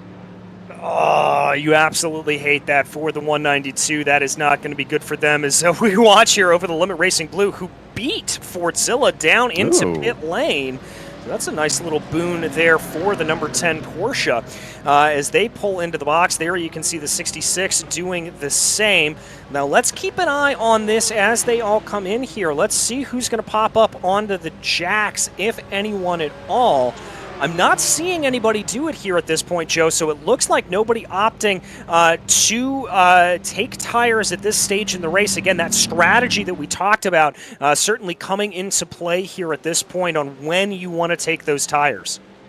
Now, for Fordzilla's 66, the reason they lost that position, they got a cut course penalty coming through turn 10. Remember, there's that little bit of pavement there on the inside, and you can take it pretty far, but if you take it too much, the sim will tell you to give some time back, and that's what they had to do. That's why their rivals managed, the blue team managed to get by right before the pit stops. Right, so another one of our questions being answered here, and now as they come out of pit lane, it looks like what happened to Over the Limit Blue? That was an incredibly long stop for them. I'm actually trying to find them. Where did they go? They're down in 9th place overall. I'm taking a look here at pit stop times for them. They were especially long on pit lane, it looks like. If it was tires, let me double check that, because that'd be my guess here. Yeah, they went up on the jacks, and Fordzilla, I'm guessing, did not, since they were out much quicker. Yeah, Fordzilla looks like they did not take tires. So there you go. Now we're starting to see the traffic, or the strategy already play a role on who takes tires when. Yeah, it very much is becoming a thing here at this point, where that will be a big strategic talking point. We already talked about how important that was going to be, and now it's coming out even more importantly as this race goes along. We take a look at a little bit of a battle here farther back down in the GT4 category right now. This is MTS GRG holding on to a position over SRB Motorsports, and Shipsy closing in behind them as well. So plenty of action here down in the category, as unfortunately it looks like a lot of the pit stop cycle has separated separated out the GT3 battles. It looks like it's brought into contention here a lot of these GT4 battles. A little bit later on the brakes there for SRB Motorsport as they go down into the corner, but missing the apex, carrying a little bit too much speed there down into 2 and 3. Yeah, I wonder, again, if this is somewhat down to the tire strategy. The GT4s can take a little bit longer if they decide to take tires, which would explain why we're seeing such a wide gap. But Likargas is pitting in. They still needed to take their stop, so they are now going to be down and serving that. But the 50-50 racing team has been in and out. In fact, they stopped a little bit earlier, quite a ways earlier, about 2 laps difference, excuse me, between themselves and MTS GRG. And that difference has been drastic since then, because it's about 13 seconds between themselves and what will be second in the GT4 class.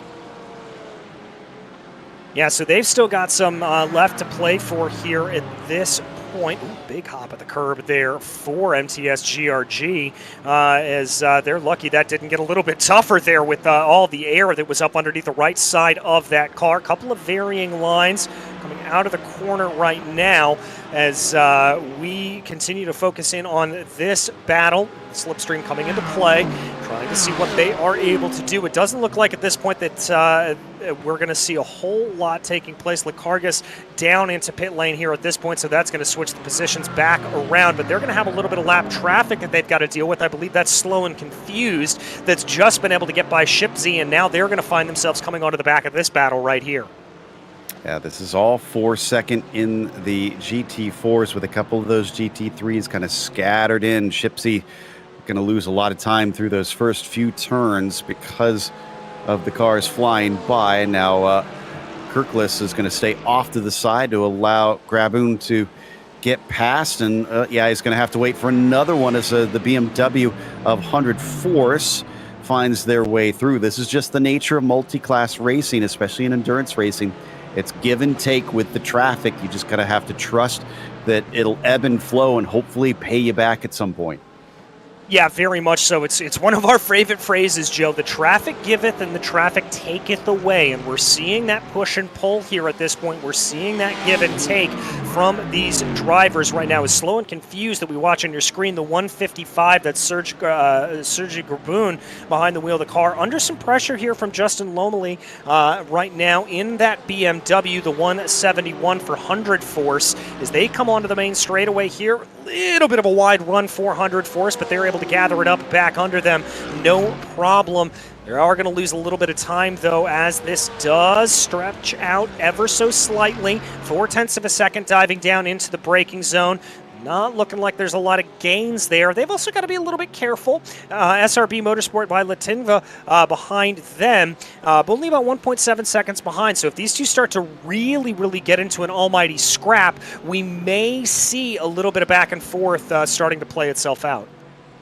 Indeed, and on to the backstretch here.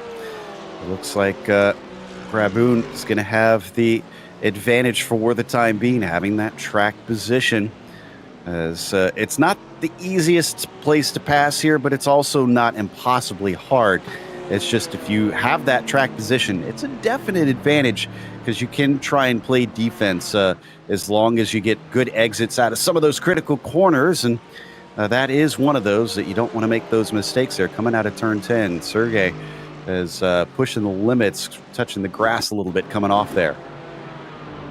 Yeah, must have touched the grass there as we have a little bit of action coming down through the corner. That's the 224 machine getting things all wrong. That's Schrotus just not calling it right and having an unfortunate little spin there coming down into turn 7. They're going to be able to gather everything back up under them, and we take a look here at the 171 Force working their way around. I can tell you, by the way, Roadster Racing coming in to serve that drive-through penalty now, it looks like, as they are being listed as down into the pit lane. 100 Force here continues to stalk behind Slow and Confused. That's 50-50 Racing Team, the leader in the GT4s that they will be coming up against here. Hopefully, I think if you're Slow and Confused, you're going to be hoping to catch them on the back straightaway here, and I think the timing's going to work out just about right for that they're going to be able to do just exactly that.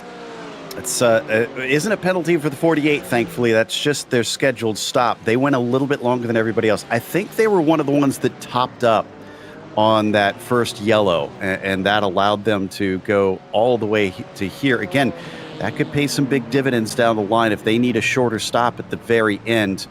But let's see. Nope, they are a lap down. So they need to get back on the lead lap if they want this strategy to work from here. Yeah, they certainly do. They really, really need to put themselves into a good position here at this point if they want to be able to have that happen. 104 is continuing to stalk behind Slow and Confused. This now turning into the battle for P1. They've lost a good chunk of time here at this point. It's now up to about 1.9 seconds. So that battle's certainly starting to die as we check in on another battle in the field. This is a little bit farther down for, I believe, 4th in the GT3 AM category. Locals Autosport being hounded here by Transport Engineers, by Vilnius Tech University. Trying to see what they're able to do. Mercedes versus Porsche, a battle of the German marks here at this point. Trying to see what they can do, what they can move on, what they are able to go. A little bit interesting there, Joe. Locals Autosport taking a defensive line down the straightaway.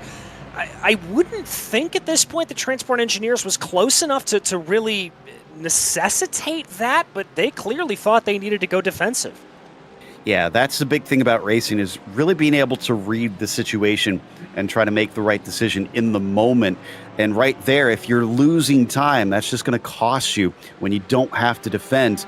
And he's going to get a little held up here by Ship Z Racing, who's currently 4th down in those GT4s, but looks like he's going to be able to make a pass without putting himself under pressure from Vilnius Tech. The 117 continuing to just keep them honest at this stage, still fighting for that 4th position in the GTAMs. Remember, these points are very important for everybody involved in these categories, knowing that it's going to be difficult to catch up to our leaders in the GT3 AM.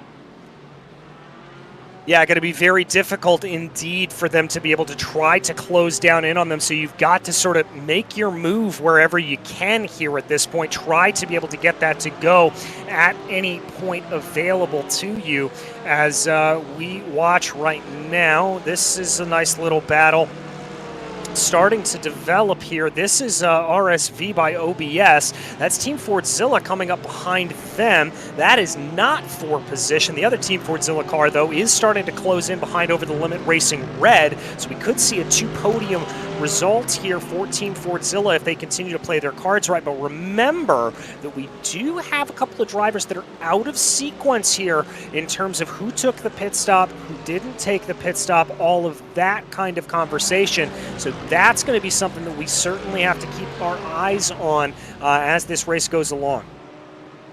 By the way, the 192 RSV Motors by OBS, another drive-through penalty for a collision with the 188. That's the one down into turn 1 there, unfortunately. So looks like those guys are going to have to come in and serve yet another. That is the 2nd drive-through penalty in the 1st hour of the race for them. Oh, that is an absolute death knell to them at this point. Just terrible, terrible stuff there for them. You really and truly hate to see that here at this point. Just getting caught out again and again. As we take a look here, Locals Autosport in that battle for P4 in that GT3 AM category right now. Transport Engineers trying to close in a little bit, trying to see what they're able to get done. But again, that defensive line, Joe, they just like to do that coming down the main straightaway. And I've got to say, it's kind of working because Transport Engineers not following in behind them, not taking advantage of the draft, and that's certainly playing out well. Oh, we're getting information that we forgot that they'd already served the penalty, did the 192 for that incident in turn 1. Remember, they came in for a scheduled pit stop, and then apparently when they exited the pits, they hit another car. So that was the 188 that they ran into. I'm going back to check and see, because I'm not sure that we got to see this one on air yet. No, I don't believe we did. And so as we go back to take a look at it, Joe, let me know what you see, because Yeah, I don't believe we saw that on air at this point in the race. But here is that battle that I was previewing a little bit earlier. The Lamborghini Huracan GT3 Evo, the only Lambo in the field here at this point, over the limit racing red, trying to hold off a pretty resolute attack here from the Team Fordzilla number 98. Yeah, I found it. This was on lap 30 that they made that contact, and it was pretty egregious. I don't blame the stewards for giving them another drive-through from that. And it was after they served their drive-through for the previous incident. So it's a repeat offender, unfortunately, for them, just right out of jail and then right back into it once again. And it's been a headache of a race here for that 192 team. They're going to have to hope for some severe attrition, of which we've had zero. Every single car that started of the 31 are still out on track right now. Pretty remarkable, especially considering that big coming together that we had at the beginning of the race. I'm particularly surprised that everyone is continuing to keep on here at this point, and we haven't seen any official retirements, because those are some pretty big licks. As for this battle that we watch right now, over the limit racing red, trying to be able to get themselves up there, and they're going to have a little bit of lap traffic to deal with. That's Litkargas directly up ahead, trying to see what they are able to get. Oh, Team Fordzilla trying to send a little bit of a sneak attack down to the inside, going in through turn 5, but they're going to get caught out by that 28th place car of Litkargas, and that's going to lose them a bucket load of time. Yeah, that was just picking your way wrong, and they're going to stay in 4th. But we have to remember, this is a team that started in 6th, lost a couple positions at the start, has been just charging back up through the field. The fact that they're in 4th that was a big slide there from the Merc coming through the S's. I mean, yeah, I'm extremely impressed by the 98 here and the way they've been handling this race. Yeah, I am as well. They have just been, frankly, surgical in the way that they work their way through the field, just cutting this way, cutting that way, not giving in to too much aggression here at this point, just doing exactly what they need to do to get themselves into a position to challenge up for what we think could be a podium position here at this point. Indeed. And as we watch them come down the front stretch between these drivers down into turn 1 over the limit racing red, and one of the lesser popular Lambos still ahead of Fordzilla. Different handling cars, different setup cars. We have to remember the Lamborghini mid-engine machine, whereas the Merc is front engine, and they're going to handle completely differently. And Merc really known for being able to handle those curbs. They can really clobber those a lot better than the Lambo can, which can be a little twitchy over them. It's not as bad as GT3 cars such as the Audi or the McLaren, which you're not going to see in this race today, but still kind of in this similar vein where mid-engine means it tends to not like and be those curbs and be very stiffly sprung. Yeah, it really does, and especially here, as we've talked about, some of those bigger curbs, specifically going down into 10 and the other parts of the track, can really and truly catch you out and throw you off here in those cars. So that is not what you want to have happen if you are driving that Lamborghini. You don't want to really put yourself into a position where you're going to be having to worry about running over those curbs. You do not want to be in that. You want to be able to take them if you have to, and the Lambo can sometimes come back to bite you a little bit in regards to that. A little bit of a pop out there. That's going to be getting by Ship Z Racing, the GT4 entry. Again, Team Fordzilla not really quite close enough to be able to get a full attack into the back of them. So we'll have to see here. They're going to be hung out to dry a little bit, caught behind from Ship Z, and they're now going to have to work their way by 2 cars and losing about 0.5 of a second to the driver in front. Yeah, just not working out. Oh, yeah, and that is a real problem if you try to go wheel to wheel through the chicane with the other class, and it costs them so much time there because they are now 2.5 seconds behind the car ahead. It just basically ate up whatever they had gained. They're going to have to redo that all over again. And again, decision making, if he would have maybe backed off a little bit before seeing that coming, he could have launched off the corner and lost a lot less time. And I'm sure the GT4 car is probably thinking the same. It's just stay patient, buddy. We're both running this race at the same time, and we got to try and respect each other as much as try and think about our own race. Yeah, exactly. And the other thing here is that now we've got a new player onto the scene. Alpha Esports by G Performance in the number 7 has been able to catch up to the back here of Team Fordzilla. So now where they were the attackers, they're now the one under pressure here at this point. We're also getting a little bit of information up at the front of the field as I can verify this, that slowly but surely Team Fordzilla starting to close in a little bit on Power Hit Radio Racing. On average, I'd say by about 2 to 3 tenths of a second per lap. I wonder, Joe, if that's maybe a little bit of tire saving coming to help. Well, and if they are saving them, because remember, they need to stretch them a little long. Both of them did not need to, or didn't take tires in that first stop, but they've got to make them last. And you're probably going to be getting maybe about an hour 20 out of them if you're pushing the entire way like it was a normal stint in these GT3s, which is going to be just a bit less than what they can do for 2 stops. They're going to be looking at about an hour and a half for their first 2 stops here. And here is what looks like down into the braking zone. Big contact between Shipsy and Dilettante. And we'll see if the stewards have anything to say about that one. But side-to-side contact, always a little bit harder to try and decide who's at fault on that one.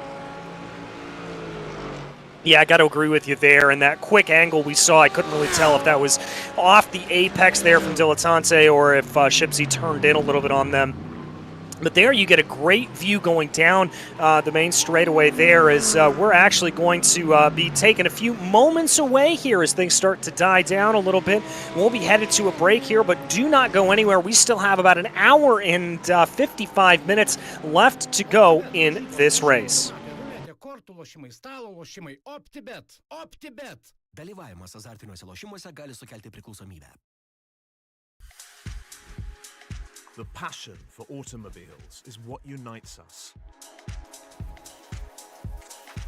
Enter the OBS world, the metaverse for true petrol heads. The world is changing now. It's high time to be part of this momentous transformation.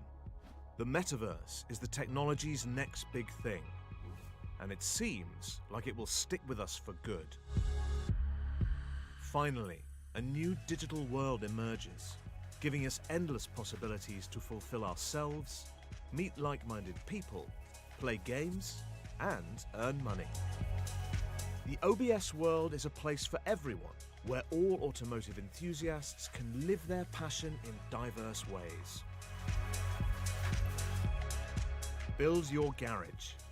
Spend time with friends, display your car collection and other NFTs, and host free or paid events in your garage. Enjoy using cars. Collect, customize and sell cars, and use them in games and sim racing events. Host and join events. From private garage meetups to world-renowned car shows, everything is possible in the OBS world. Enter the NFT gallery and marketplace. Buy, sell and trade unique NFT assets. From cars, garages, and car elements to art and digital avatars. Play games. Dive into an exciting world of automotive games. Use your NFTs to play and earn money. Train and race. Improve your racing skills. Climb up the leaderboard, join sponsored teams, and go for the podiums. Enter the expo and event area. Promote your business's products and services. Organize events to boost brand awareness and attract customers. Join the Founders and Investors Club. Become a member of the exclusive club with 911 seats only and enjoy its perks. Each seat is backed by a particular founder's or investor's NFT with robust benefits and opportunities. Take a metaverse ride with the OBS world. Pursue your automotive passion, thrive, and make money.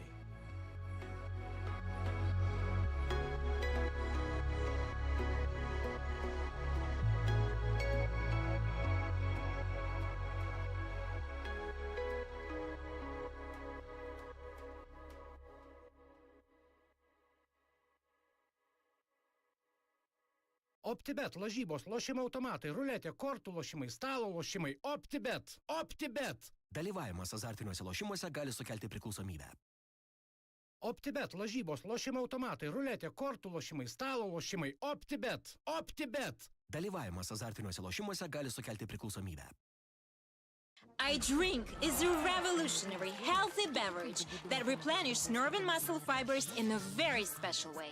Created by German scientists, iDrink is the world's only beverage to contain the most powerful natural antioxidants, R-alpha-lipoic acid. By drinking just 1 can of iDrink, you get about the same amount of nutrient as you would having eaten a tons of spinach, 2 tons of beef, and 7 tons of nuts. The effect is like raising the fuel octane and increasing the size of a car's engine at the same time. It doesn't matter what you are going to be doing for the next 12 hours, whether it's solving difficult mathematical equations, speaking a foreign language, playing sports, or making love. Anything you do will have better results without getting tired. Strangely enough, your appetite will also be curbed with iDrink. But unlike all other energy drinks, which are just stimulants, iDrink doesn't contain caffeine, terrain, cocaine, guarana, marijuana, iguana, or anything else that raises your pulse or blood pressure. We're not trying to push a dying horse up its last hill. Instead, we're giving her a spa day and all the replenishing she needs to win the race. Have an iDrink, it's very delicious. No to red eyes and deranged stares, to shaky hands and energy drink withdrawals. Yes, to the natural, healthy alternative. OPTIBET lažybos, lošimo automatai, ruletė. As we take a look back at the highlights of the race, obviously a very good getaway there from Team Fordzilla, but the real story at the start of the race was the big pileup there behind going down into the first corner, and indeed even before that, just across the yard of bricks, several drivers getting involved. Thankfully, no one being excluded from the race after that.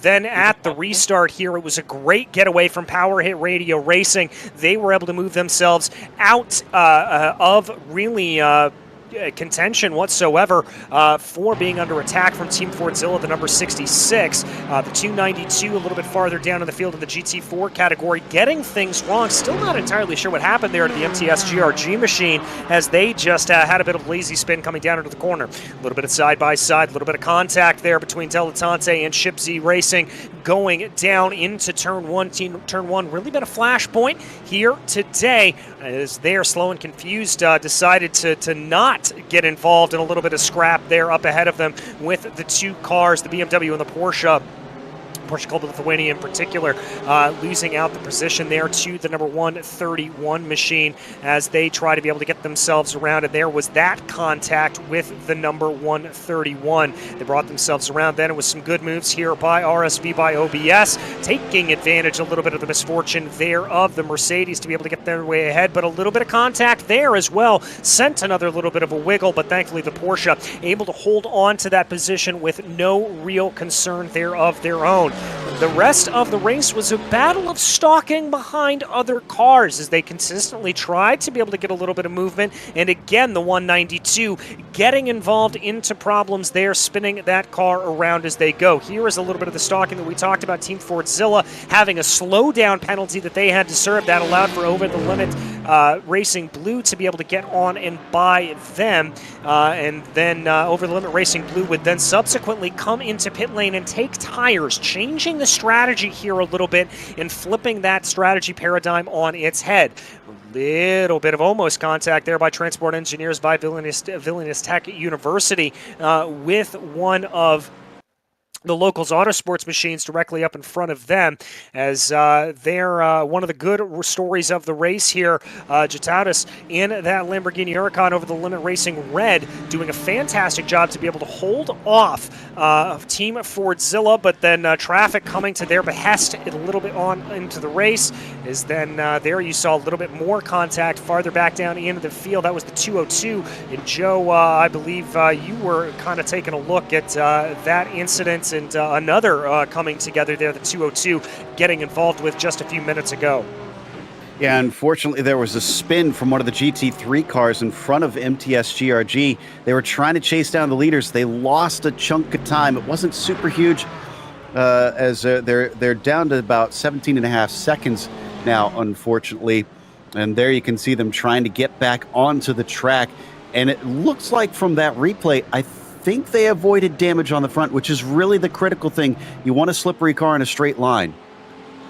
Yeah, you certainly do, especially along the elongated straightaways around here as we continue to watch that replay. That's slow and confused, able to get their way on by. And, well, would you look at this? We come back from the break, and the battle for P2 overall continues to heat itself back up with Team Fordzilla, Team Fordzilla starting to close back in on Over the Limit Racing Red. Now, this was a battle that had sort of ebbed and flowed before we went to break, and Team Fordzilla had fallen back into the clutches of Alpha Esports by G Performance, but it looks like here at this point that they've been able to close it back up, churn the paradigm on it, and Team Fordzilla now on the attack once again, trying to get that final podium position. Yeah, watch out for this 98 car because they've been fast all race long. In fact, they've been consistently quicker in this stint than their sister car in the 66, which is usually the quicker one as they look around the outside of 13. If they can maybe get the cutback here on the main straight, this may serve them well because they force them to go defensive. So they're going to have just a little bit more speed, but it looks like they're too far behind. Yeah, they're about 0.3 of a second there. You need to really be coming out of the corner at about 0.2 of a second to make that work. The one thing they've got to be worried about, though, is they're still going to have a little bit of a poke to the inside. Going to think about it, not getting off of that aggressive line, staying down into it. I think they may have clipped the curb a little bit more than they would have liked to at that point. But the problem here, I think, that you're going to run into for these drivers is the fact that they can't get too involved in this battle because Alpha Esport by G Performance in that BMW just lurking there in the background, ready to pounce, ready to take an opportunity whenever it is. But is this the chance here for Team Fordzilla? They're going to have a look down into the braking zone of turn 7, very late onto the binders. They get it done into an area we don't see a whole lot of passing. Yeah, and Heroldus there in the 56 kind of saw that one coming. It might have actually even been because of the BMW behind them, like you mentioned, thinking, if I fight this, I could lose 2 positions. So he knew that that car was faster, kind of let them go. And now they're trying to play a defense on the next car back instead, just to limit the damage. Yeah, trying to limit the damage here a little bit, but that BMW looks particularly quick here as well. Let's see if they're able to get anything. Going to be about 0.4 of a second back as they round through the final corner right now, waiting to see how it's going to play itself out. The gap at about 4.5 of a second down the main straightaway, so I don't think that's going to be enough as they now try Over the Limit Racing Red to be able to get on by the number 244. They're going to be able to, as is Alpha Esports by G Performance, but that's going to cost them a couple of tenths as they had to get on the binders very late going into turn 1. Now, we're closing in on that next pit window. I'm wondering if we're going to start to see some cars in here over the next couple laps because I'm looking, and a lot of them are about 21 to 19 laps into their stint. That's nearing the end of it. It all depends on who feels like they might as well stretch it or who wants to break it up into more even stints out there.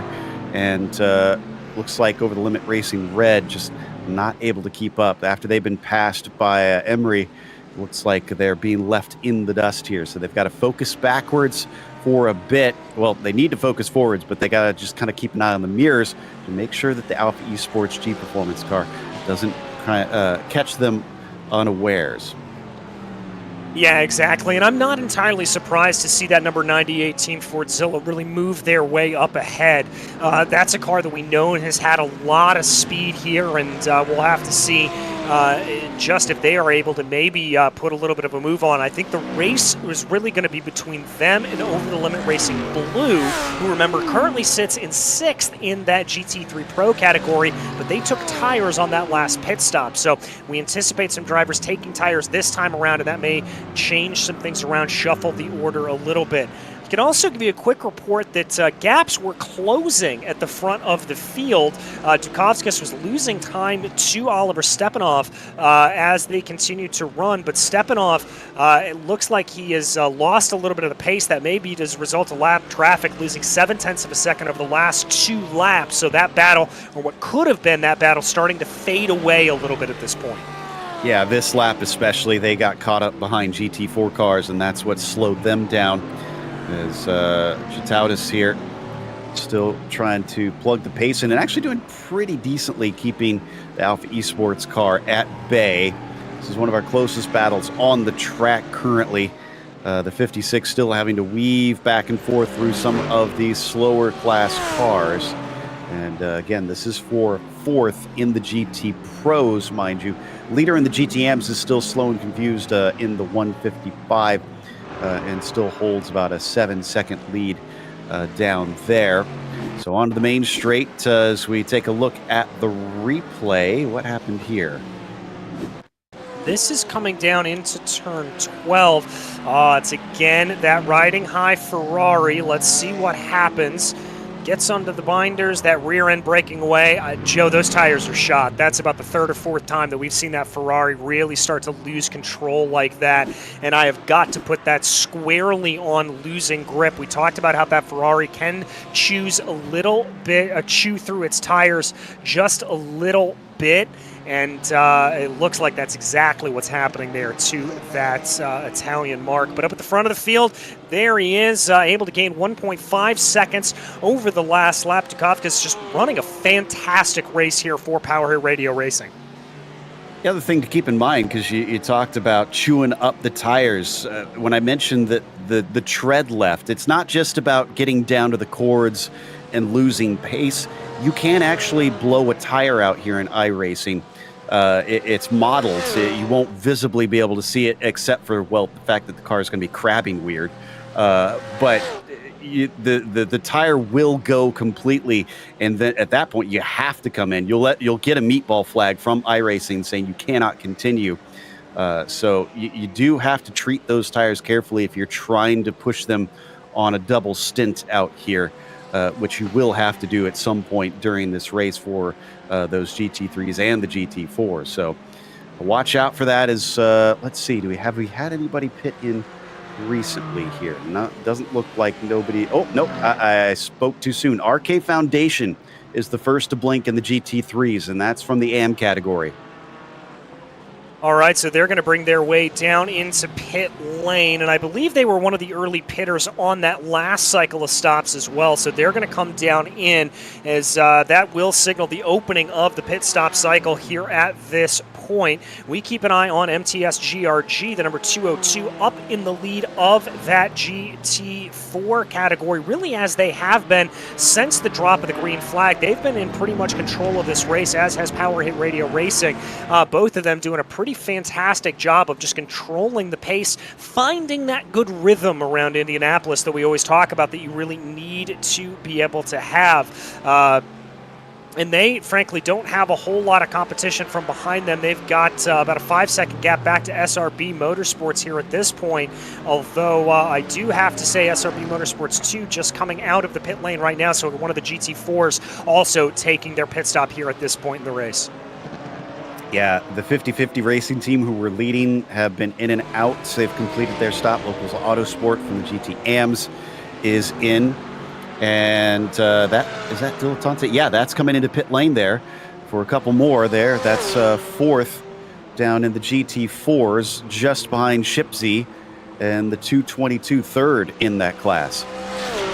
Yeah, it's going to bring them into the pit lane here at this point. Also seeing the 117 coming on in as well.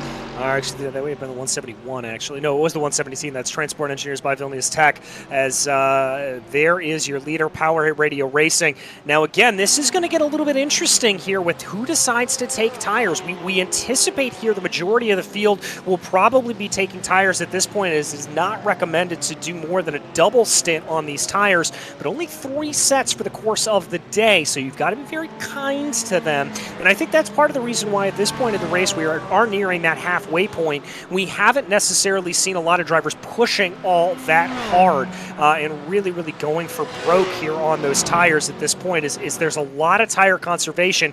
And as you brought up earlier, Joe, it's really a brand new world for a lot of these drivers. They're not entirely sure what they're going to be able to get out of them because this is such a recent build here on iRacing. And it's not just tires. You got to remember, you mentioned it's going to be halfway in about 5 minutes. If they can get the car to go to halfway, that means that they could do this on 4 stops. But if they don't, they're going to have to take a splash and dash. Now, the 66 team has just pitted in, and that means that they have not made it to the halfway mark. So that's going to put them under the gun to have an extra run down pit lane potentially if they can't make it to the finish here. Everybody else, I suspect, is trying to just eke out that little bit farther. And critically for Fordzilla's 66 car, Stepanov is getting out, and it's going to be Chadwick getting in. All right, and we saw this in the first round, if you remember, that when Chadwick got into the car, that pace pretty much exponentially increased. So I wonder if this is a little bit of a strategic call to be putting Chadwick here in at this point. It also may just be that it's halfway through the race and this is when they agreed to swap over.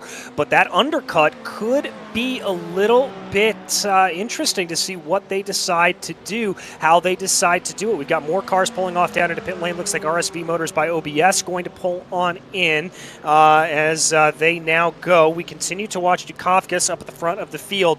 And I'll be interested to see, Joe, how many other of these teams decide to make the pit stops here at this point, or make the driver changes into the pit stops here at this point.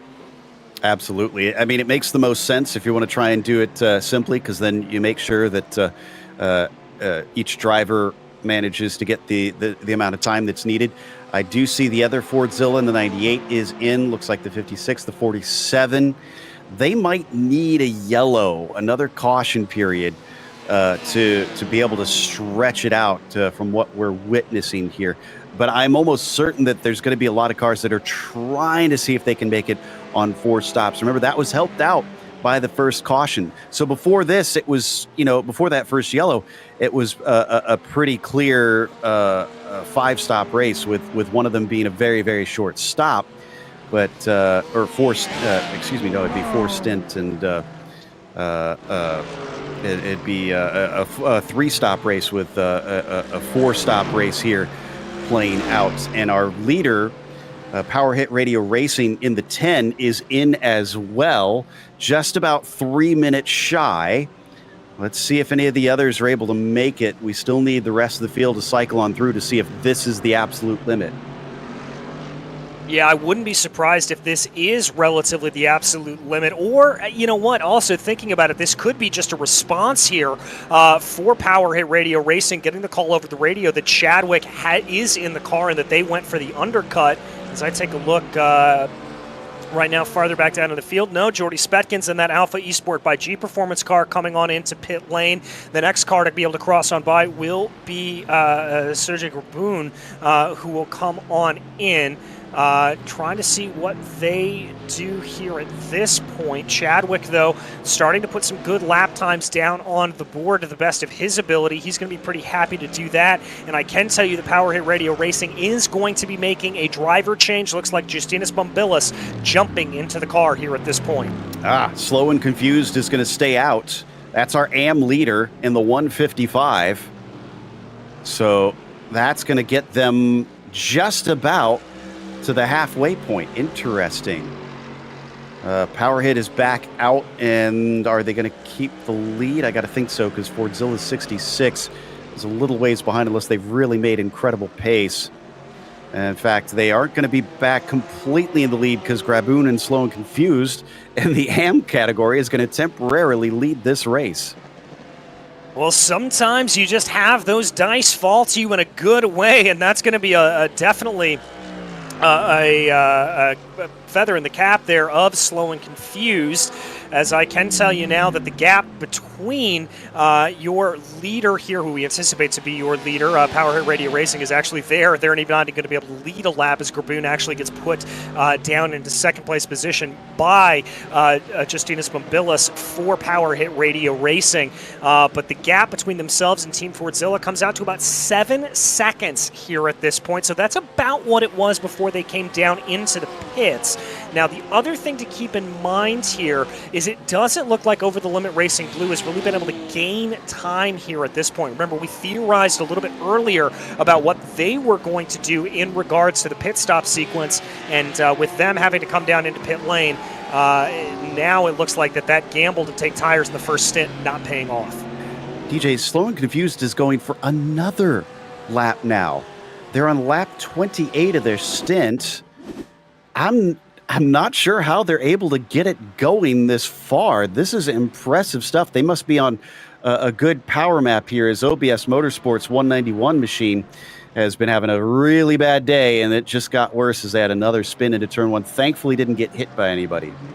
Yeah, thankfully didn't be able to pull their way back out onto the track here at this point, and yeah, that's going to be their story. Here's Mario Cepas for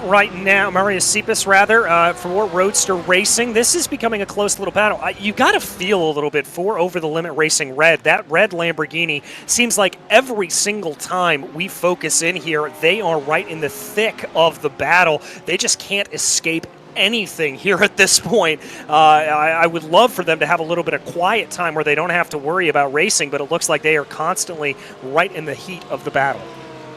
And they're going to get some relief soon, because Roadster Racing is on lap 25 of their stint. Remember, they're off sequence here, and they've been a lap down for now a few laps, pretty much most of the last stint.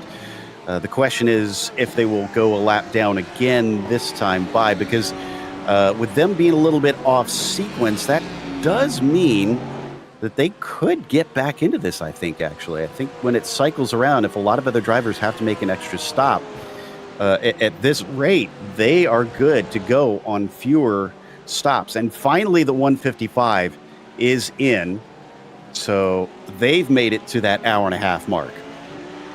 All right, so they're the ones that were able to really push that limit as much as possible. We'll have to see if that can come back. I mean, obviously, if you're able to extend the gap a little bit longer, Roadster Racing as well, another team that was able to really extend that out. If they were able to do that, they were able to make that work. That's going to be good news near the end of the race. You'll be able to take a little bit less fuel in that final stop and make things work there for them. Is indeed there. We are going to focus in on Zentilus right now, 8th place in the GT3 AM category for that RK Foundation machine right now. And they're working their way through a little bit of GT4 traffic as we speak. Indeed. So we haven't really focused as much on these GT4 cars, but it's still been a fascinating battle unfolding out there, and going side by side down into the corner. It looks like that one is going to go to the likes of Zentalis now.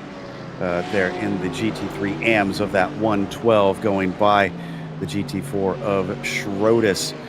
But we've passed that halfway mark. Oh, Roadster Racing back out, and they just went a lap down, so they weren't able to make it out in time, as Power Hit Radio Racing managed to go through. Also, let's not forget, as we see Power Hit Radio Racing on screen, Bambulis has gotten in the car of that number 10. So driver swap for both the 10 and the 66. How will this change the dynamic? Will this change the dynamic? Indeed, as I look at the timing right now, and I'll tell you what, the dynamic is changing in the favor of that Team Fordzilla number 66. Jamie Chadwick already bringing that gap down under bringing it down 2 seconds here, and that's not going to help. Getting held up a little bit there behind the Ship C Racing Porsche GT4, as now Power Hit Radio Racing able to get by them, but the gap down to 4.4 seconds. Chadwick on an absolute charge here. He's been running a great race, having hopped in it and been on it from the word go. I did mention he tends to be just a little bit quicker than Oliver, but Stepanov is fast in his own right. And this is making a good challenge of it with what we assume is Chadwick being the anchor for today's race. Now, boy, this poor Ferrari is having a hell of a day as he comes down to the braking of turn 7. That's, I think, the 4th spin we've seen from them. Yeah, and that Ferrari has that tendency to do that at certain points. It drives really well for about the first half of a stint, and then you get longer and longer under those tires, and it really just comes back to bite you. And it's one of the reasons why the Ferrari ebbs and flows in terms of favoritism here on the iRacing service. So a little bit of a tough day in the office there for that riding high machine, it has to be said. Your leader, though, Justinas Bumbilis, able to grow the gap back out a little bit more, as I think Team Fordzilla caught a little bit of traffic. We've got a little bit of an incident here coming down into turn 7 right now. Oh! That's our leader. Yeah! That's the lead in the GT4 making that contact. Curious to see if that'll merit an investigation and who they put to blame on that one, because MTS GRG is only 3 seconds behind 50-50. So if they get a penalty, the 50-50 is absolutely going to lose the lead of the race here. Yeah, absolutely going to lose it. So I'm not sure exactly what's going to happen in regards to them. That could be a big, big problem. We will keep you up to date on any of those penalties that get administered. Power Radio Racing now putting, I think that's SRB Motorsport down a lap here as they dive into turn 1. By the way, Bumbilis able to gather up a little bit more time on that last lap, able to gain about 0.3 of a second over William Chadwick. So that is good news for him, but I still think he would like to have that gap not be nearly as volatile here at this point in the race. There's a look back at another battle that I've been keeping my eye on, Joe. Over the Limit Racing Blue, we talked about them coming down into pit lane, taking those tires a little bit earlier. They're now going to be on the back foot because those tires are going to be double stinted. They're going to be worn a little bit more as compared to everybody else, and taking advantage of that wholesale is Javier Martin Roman for Team Fordzilla. And I tell you what, the Fordzilla 98 has gotten their money's worth for the ticket today, because all the action that they've been in and all the passes that they've had to make, they're going to have another here potentially, since they do have fresh tires, I believe. I'll double check that and see if that's correct. But if they do have fresh tires, then I would think that the Over the Limit blue car is going to be a bit of a sitting duck. Yeah, I would have to think about that, as well as there they come, the number 98, trying to close in as best as they can here at this point. Going to miss a little bit of a good run there coming out of turn 10 and 11 as they work their way, not close enough to be able to get a sneak attack down into 12. We take a look back at another good battle starting to develop right now, as this is actually the battle for the lead of the GT3 AM category, with Slow and Confused leading the way, but 100 Force closing down on him in that BMW. Slow and Confused took tires last time, and 100 Force did not, though. So whether or not they can catch up, it will be a bit of a question mark. The 98 of Fordzilla did take tires as well, so they've got a slight advantage over the Limit Racing Blue. Now, that said, from what I've been told by a lot of the drivers since this last build, the pace doesn't go off as much. It's a little bit different, but it's not hugely drastic over the end of the stint. The bigger change that they've been noticing is that the handling of the cars start to go away on these tires at the end of the stint. So it's more about keeping the car underneath you than it is about raw pace.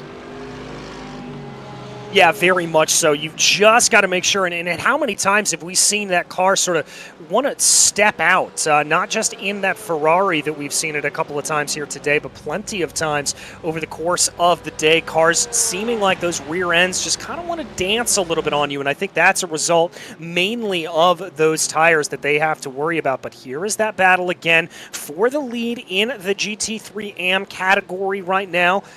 Working their way through, Slow and Confused. That's Tomas trying to see what he is able to get. Cybus doing a good job of just keeping that gap. They don't have a lot of lap traffic around them, so that's going to be a helpful thing for them to be able to keep themselves ahead here at this point. Let's wait and see, though, is there, yeah, without the traffic, I think without traffic, Slow and Confused has this in relatively good stead, but the traffic just coming back to bite that Porsche, and that's really what's been bringing them back down in.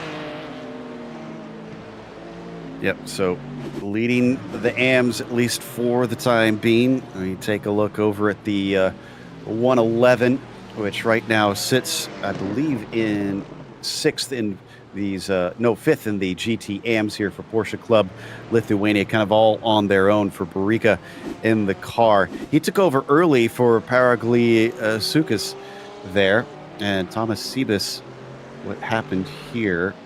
Nope, it looks like we are live right now. Excuse me, thought we were on a replay. And got some interesting stuff.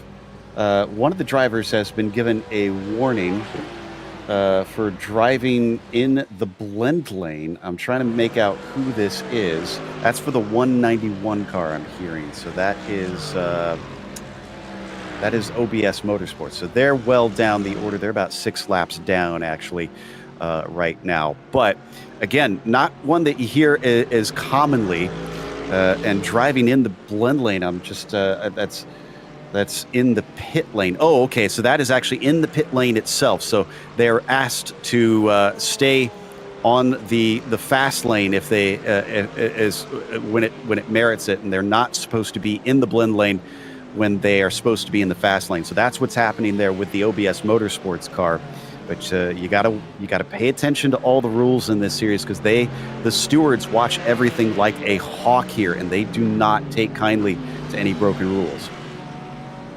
No, they certainly do not, as they continue to go here. Team Fordzilla trying to close in. Look at how that gap has really come down here at this point. It's down under 3 seconds, as I believe Power Hit Radio Racing definitely catching a little bit of bad traffic here at this point. But yeah, the stewards very, very keen-eyed around here as they go. We've got a little bit of a replay here. This is MTS GRG. And there you see your... That's for the lead. Yeah, that is. That's MTS GRG able to get the move done there on the leading Aston Martin. I wonder if there's some damage there because of that contact. And, ooh, there's contact there between Shipsy and between Over the Limit Red. That looked like on the restart, actually. That was quite some time ago. And I don't think we've seen a penalty out of that, I want to say. Speaking of which, with the 250 car losing the lead, they also did not see any penalty for the contact that they had with one of the GT3 cars. But clearly, they are not in a great position. No, clearly not in a good position here at this point, and that is not what they want to be seeing. And oh, the 188 having another spin there as well, it looks like. So that's his local Autosport Black, who currently runs last in the championship. Oh, that was another car pointing the wrong way on your screen. Chadwick, though, here is Justin Lomelai coming down into the corner. This was the battle for P1 in the GT3 AM category. Again, Joe, you talked about it earlier, those rear tires, the tires just not wanting to keep underneath the cars here at this point, and it looks like it's really coming back to bite pretty much everybody, regardless of what car you're in. Yeah, that BMW did that all on his own, and a bit unfortunate that they weren't able to hold on to it. Also, the 192 has got a drive-through penalty again for car contact again. Getting hit again and again and again. The stewards absolutely cracking the whip here at this point, and not backing down at all from sending any of these drivers to the naughty step of the podium. But look at this, Joe. 1 second now, the gap for the lead. Power Hit Radio Racing under a lot of trouble here. Wow. Chadwick made very short work of that.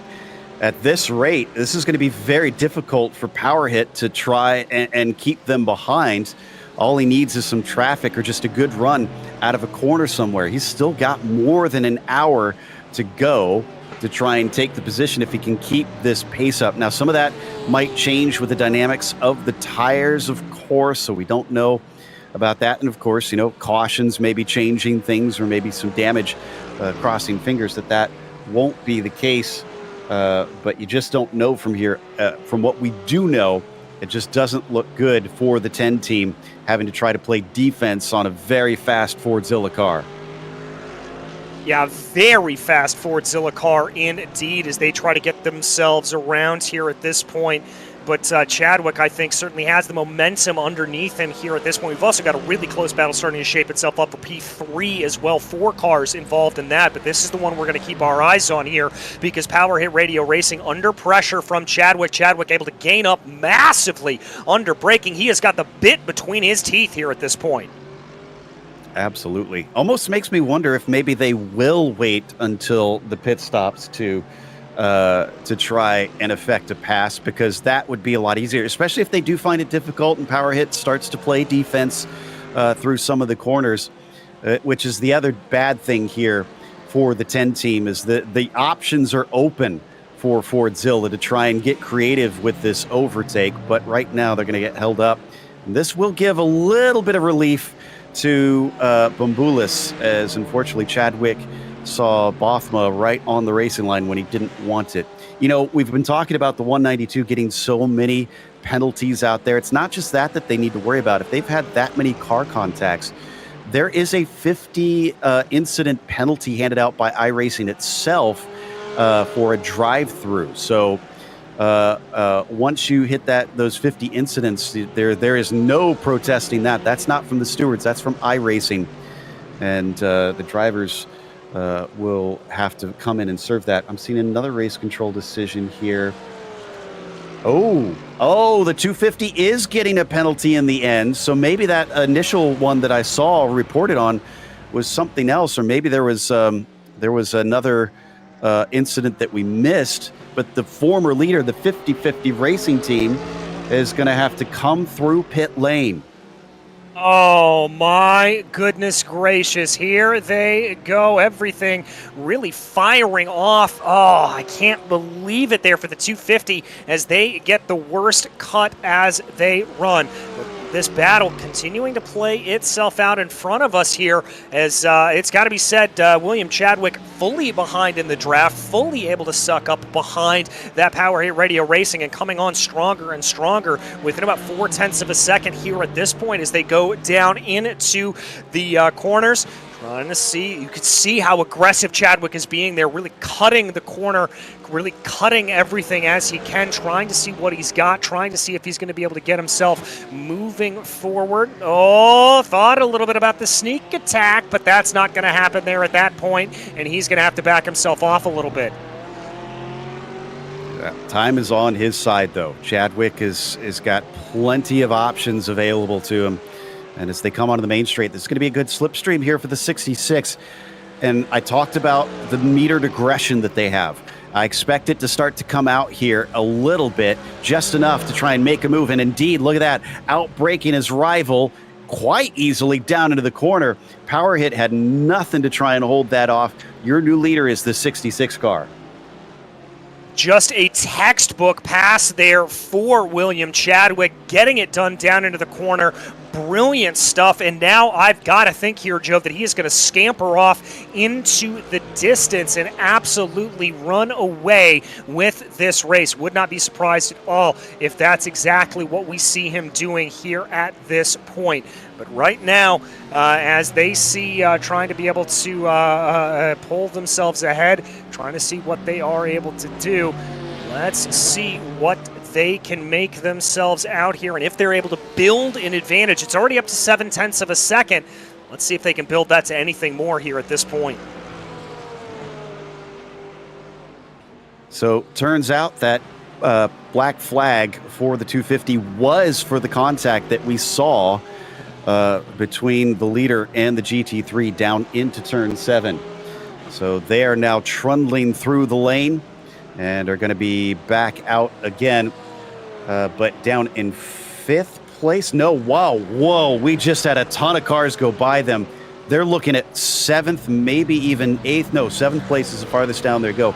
This one hurts badly for the 50-50 racing team. If they would have kept it clean, they'd still been in a hunt at least for a podium, but at this point, they'll be lucky if they can get to a top 5. Yeah, they're really, really hurting here at this point. This is not good running for them whatsoever. Oh, I hate to see that. Down in 27th overall, as you said, and down in 7th in that GT4 category. So that is not the place you want to be if you are 50-50 Racing, as they've got to try to be able to claw whatever they can up and forward. By the way, good stuff all around here for Team Fordzilla. The gap already growing up to 1.4 seconds. Meanwhile, the second Team Fordzilla car sits only about 1.2 seconds off of Over the Limit Racing Red as they try to close on in. That battle still percolating here at this point. But Power Hit Radio Racing, I think, just trying to find some sort of an answer here for the speed that Team Fordzilla has shown. Maybe hoping that traffic is going to come back to play into their favor. But right now, it looks like William Chadwick just absolutely doing what he needs to do, being able to dispatch traffic left, right, and center. So Chadwick going to try and carry the torch here for his teammate. Is looking pretty handy. However, their sister team was catching up to Over the Limit Red before they caught some traffic. It was down to under a second. It's back up to a second and a half.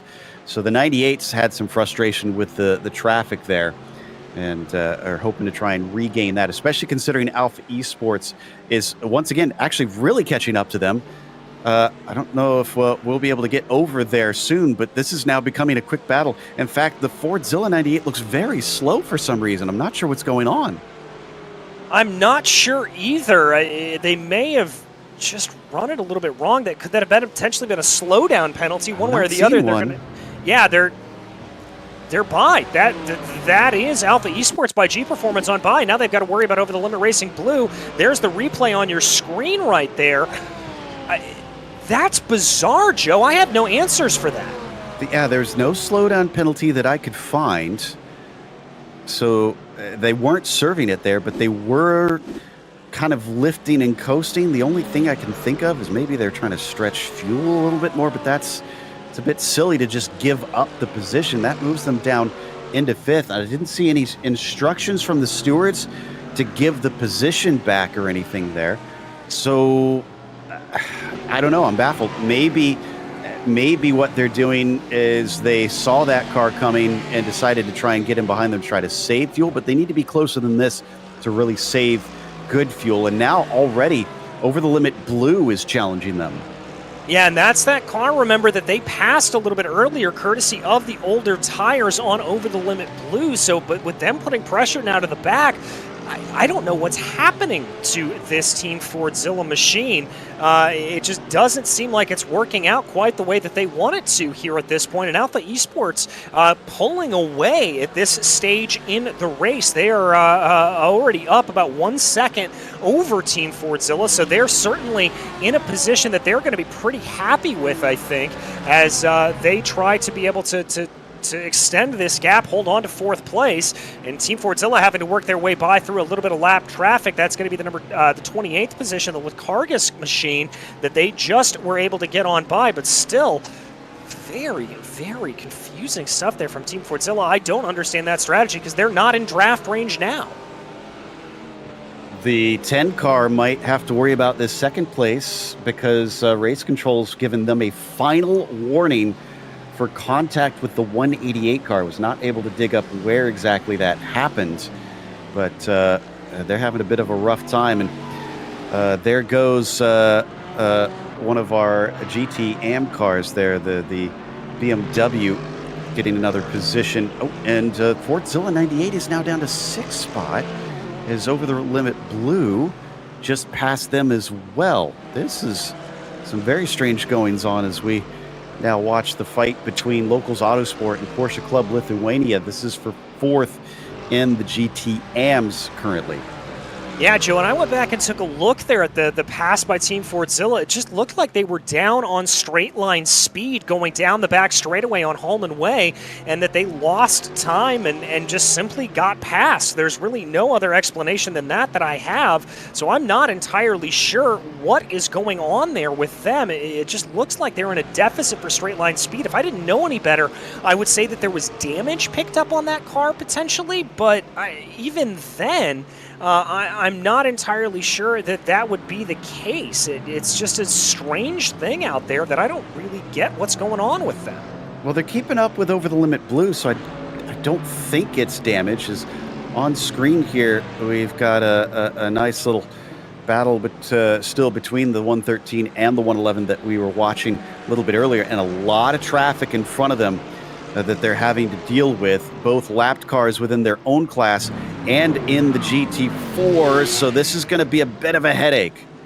Oh, that is a full gaggle in front that they're going to have to deal with here at this point, trying to get their way around, trying to fight their way through all of these cars. My goodness gracious, somehow both of them able to get through cleanly. Looks like Locals Autosport able to get a little bit of a better advantage here coming down the straightaway, as there was a tap of the brakes there for the Porsche Club Lithuania machine as they had to pull back off, and that's going to separate that gap up to about 9/10 of a second. It was a lot closer not too long ago. And we may have lost Roadster Racing. I suddenly see them disappear from our timing screen, and it's been that way for a bit now. So if they don't reappear soon, there may have either been an accident that we missed or a lost connection, or maybe they just decided to call it quits for the day, which is a bit of a shame because I think they were still in with a shout there. Coming through the chicane, now onto the back stretch. Man, you really have to be aware of your situation there, because that was almost 4SR Racing getting into the side of Porsche Club Lithuania there briefly. And then in front of them, that is the 131 who is on a different lap. There we go. Good sportsmanship. Going to just pull over and let them both through, but not very conveniently, honestly, down through turn 10. Yeah, tried to do the right thing there and get out of the way, but unfortunately down through that section of the track, there's really just no area to be able to run. And so they had to be a little bit careful as they did that. That is going to close that gap down a little bit more here at this point, as now they try to work their way up and ahead, trying to see what they're able to get. The 111 looking like it's on a little bit of a good run here. Porsche Club Lithuania trying to get around that lap traffic as quickly as possible. They just got bottled up behind, and now that RSV Motors machine just not looking like it's getting out of the way. Again, the blue flags are informational. They don't have to pull over. They're just expected to not defend on the rival car. And there they go. Now they are through and past. I did get confirmation. I can see in iRacing that the 48 team has had a disconnect. It was the same driver as at the beginning of the race when that happened earlier. So I guess for Christmas, somebody's getting a new router. Yeah, I would have to think that that would be right at the top of their Christmas list, Joe, as drivers. Now we continue to focus on that battle. Locals Autosport holding off over Porsche Club Lithuania, trying to see what they have, trying to see if there's anything to be done here. I've got to give credit to Porsche Club Lithuania. I thought that they were going to be really hurting here at this point, and certainly farther back down in the order. But right now, they've been able to fight back, getting around that lapped BMW, able to put themselves right back into this battle with Locals Autosport. They are right on top of it. Yeah, it's been impressive to watch and see them really stick with it here, as we got a little bit of an off track for one of our Porsches, unfortunately. Thankfully did not hit anything. That was the leader, MTS GRG. So they gave up a little time to SRB Motorsport, where it's now down to 8 seconds. But they pulled out such a gap that off really was just more of a minor setback to them, though they don't want to make too many more mistakes like that. No, they certainly don't. That's a little bit of heart-in-mouth moment if you are a driver, and so you don't want to put yourself into a position where you can be making those mistakes. But I'll tell you what, right now for these drivers, not a lot of mistakes that we're seeing out on track. Everything's calmed itself down here. We're almost down to 1 hour to go. Which does mean that we anticipate the pit window should be opening back up here in, about roughly 10 minutes time or so here, Joe. And the way everything's shaking itself down, you're going to have to do some major fuel saving, I think. If you've got to try to stretch this out to about 15 more minutes left to go in the stint, if you can. But I don't think a lot of drivers are able to make that, and so that's not going to be a good run for them. Yeah, you're going to have to be Dixon-esque to try and save that much fuel. But you never know. I've seen some wild things. In fact, yesterday just saw that with the Camel GT race, where a driver managed to no-stop a race that was expected to have at least one pit stop at the Nürburgring of all places. And if you can if you can get yourself to go an extra lap there, then yeah, there's some impressive things that can be done over the course of the race. However, I do see some already pitting. Over the Limit Blue is pitting in. Interesting. And remember, they were one of the sort of counter, the antithetical pitters a little bit earlier. So with them coming down to pit into pit lane, I'm not entirely sure what they're thinking. They're not going to be able to get to the end of the race from this point out. A little bit of a look there, though, from Porsche Club Lithuania as they try to be able to get themselves around, try to see what they can see here as they continue to work their way out and around. Waiting. I think, though, at this point, Joe, for them, if I'm in the position of that 111 car, I'm thinking about doing a little bit of that fuel saving. I'm trying to sip a little bit of fuel here and extend as much as possible. Absolutely. Because even if you can't make it to the finish, having that shorter stop is going to pay huge dividends. Looks like Over the Limit Blue is going to swap drivers for the first time this race, and Idis is going to be hopping into that 47 machine. Let's see where they return once they get out onto the front stretch. Oh, well, no, not onto the front stretch. Porsche Club Lithuania, who was on the attack, is going to decide now is when they need their pit stop as well. All right, so again, they're going to need another splash and dash. They're not going to be able to make it to the end of the race on this tank alone, but we check back in on your leader, and look at that gap, Joe. We haven't really talked about this here all that recently, but Team Fordzilla, number 66, William Chadwick, absolutely blistering the field here. Almost 7 seconds of the gap between themselves and Team Fordzilla in Power Hit Radio Racing. Yeah, you got to think that Chadwick's been the real MVP here for the team today. The way he's hopped in the car, been immediately on the pace, put it up to the lead, and then scampered away. What about Over the Limit Racing Red here? Still in third, but about 33 seconds down from Power Hit Radio Racing. Those top two, we haven't really paid much attention to this, DJ. They've kind of left everybody in the dust today. And that's saying something, because there's some pretty quick drivers in this series. Yeah, there's some very quick drivers in this series, and they've been able to drop them to the tune of about 35 seconds. So absolutely remarkable. And by the way, talking about fast drivers, Team Fordzilla, William Chadwick, setting the fastest lap of the race just for good measure with a 1:24.093, going out to be able to do that at just why not? Why not going for it at this point? Although I will say the one thing that would indicate to me, Joe, is that they would be thinking about coming down into the pit lane relatively early, as indeed we've got more takers. The Team Fordzilla number 98 machine, as well as Locals Autosport, both coming into the pits. Well, I can guarantee you that Over the Limit Red is coming down to the pit lane within the next 3 laps, but not for a stop. They've been given a drive-through penalty. Unfortunately, they had some car contact. Yet again, it's been most of our penalties, and that was with the 222, which is Shipsy Racing. I assume that's the replay that we saw that looked like it was on the restart through turn 14 from earlier on.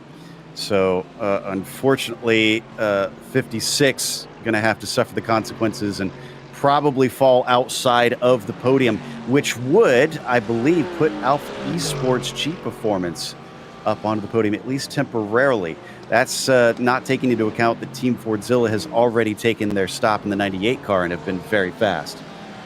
Yeah, that's a good point. So we'll have to see how that all shakes itself out there as these pit stops do continue. We're not going to have a real bearing, I think, on this race until we frankly get to about probably 15 minutes to go, with plenty of these drivers doing a little bit of a splash and dash here at this point. And so, we're not going to know how some of these strategies will play themselves out right now. But this battle that we have our eyes on right now, this is working their way around 100 Force and Over the Limit Racing Blue.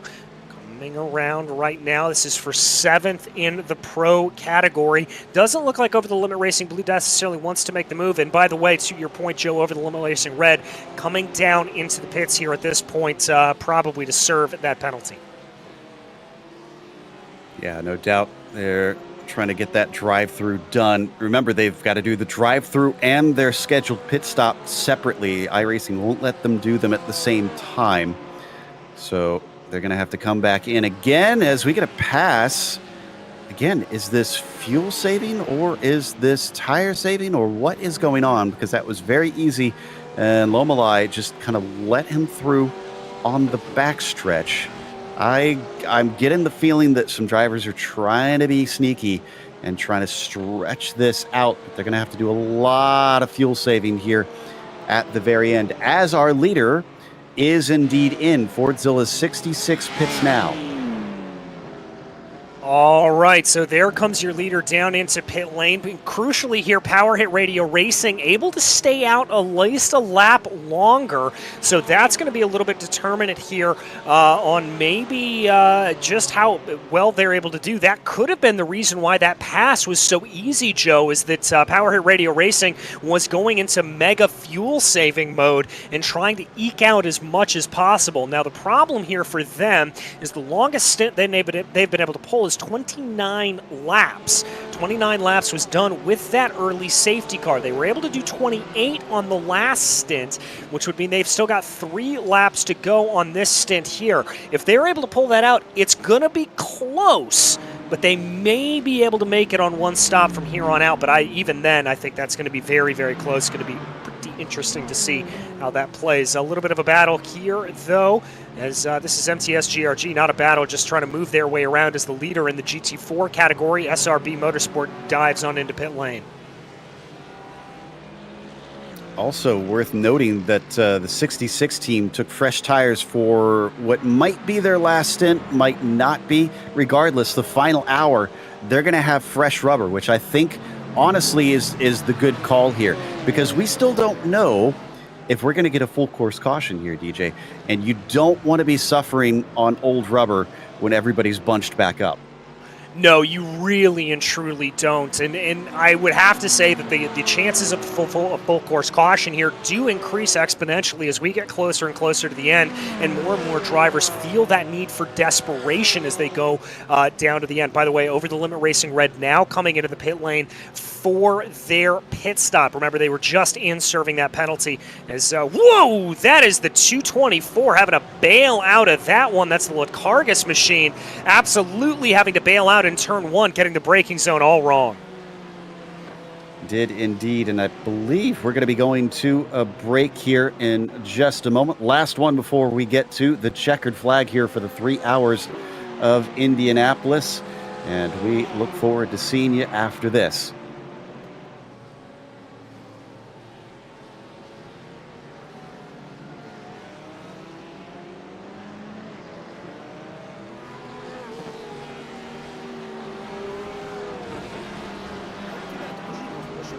Рулетė, kortų lošimai, stalo lošimai, OPTIBET. OPTIBET. Dalyvavimas azartiniuose lošimuose gali sukelti priklausomybę.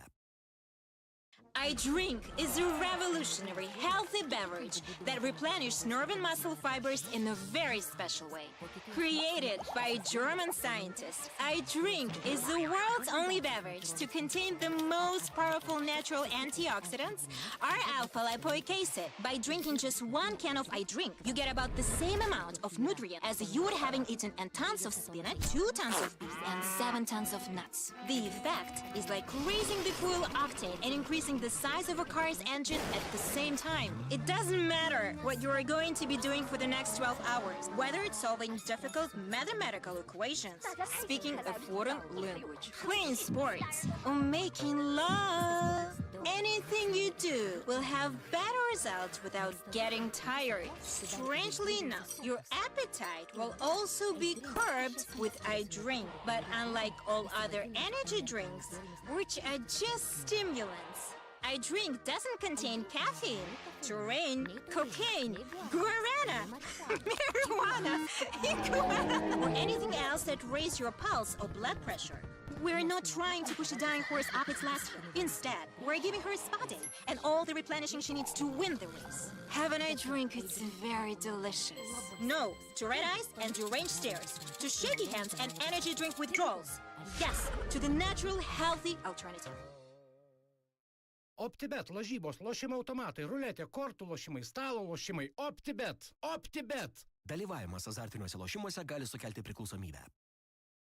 OPTIBET, lažybos, lošimai automatai, ruletė, kortų lošimai, stalo lošimai, OPTIBET. OPTIBET. Dalyvavimas azartiniuose lošimuose gali sukelti priklausomybę. The passion for automobiles is what unites us. Enter the OBS world, the metaverse for true petrol heads. The world is changing now. It's high time to be part of this momentous transformation. The metaverse is the technology's next big thing, and it seems like it will stick with us for good. Finally, a new digital world emerges, giving us endless possibilities to fulfill ourselves, meet like-minded people, play games, and earn money. The OBS world is a place for everyone, where all automotive enthusiasts can live their passion in diverse ways. Build your garage. Spend time with friends, display your car collection and other NFTs, and host free or paid events in your garage. Enjoy using cars. Collect, customize, and sell cars, and use them in games and sim racing events. Host and join events.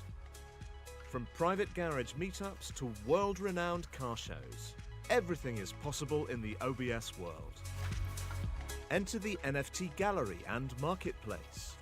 Buy, sell, and trade unique NFT assets, from cars, garages, and car elements to art and digital avatars. Play games.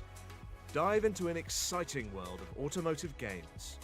Use your NFTs to play and earn money. Train and race. Improve your racing skills. Climb up the leaderboard, join sponsored teams, and go for the podiums. Enter the expo and event area. Promote your business's products and services. Organize events to boost brand awareness and attract customers. Join the Founders and Investors Club. Become a member of the exclusive club with 911 seats only and enjoy its perks. Each seat is backed by a particular founder's or investor's NFT with robust benefits and opportunities. Take a metaverse ride with the OBS world. Pursue your automotive passion, thrive, and make money.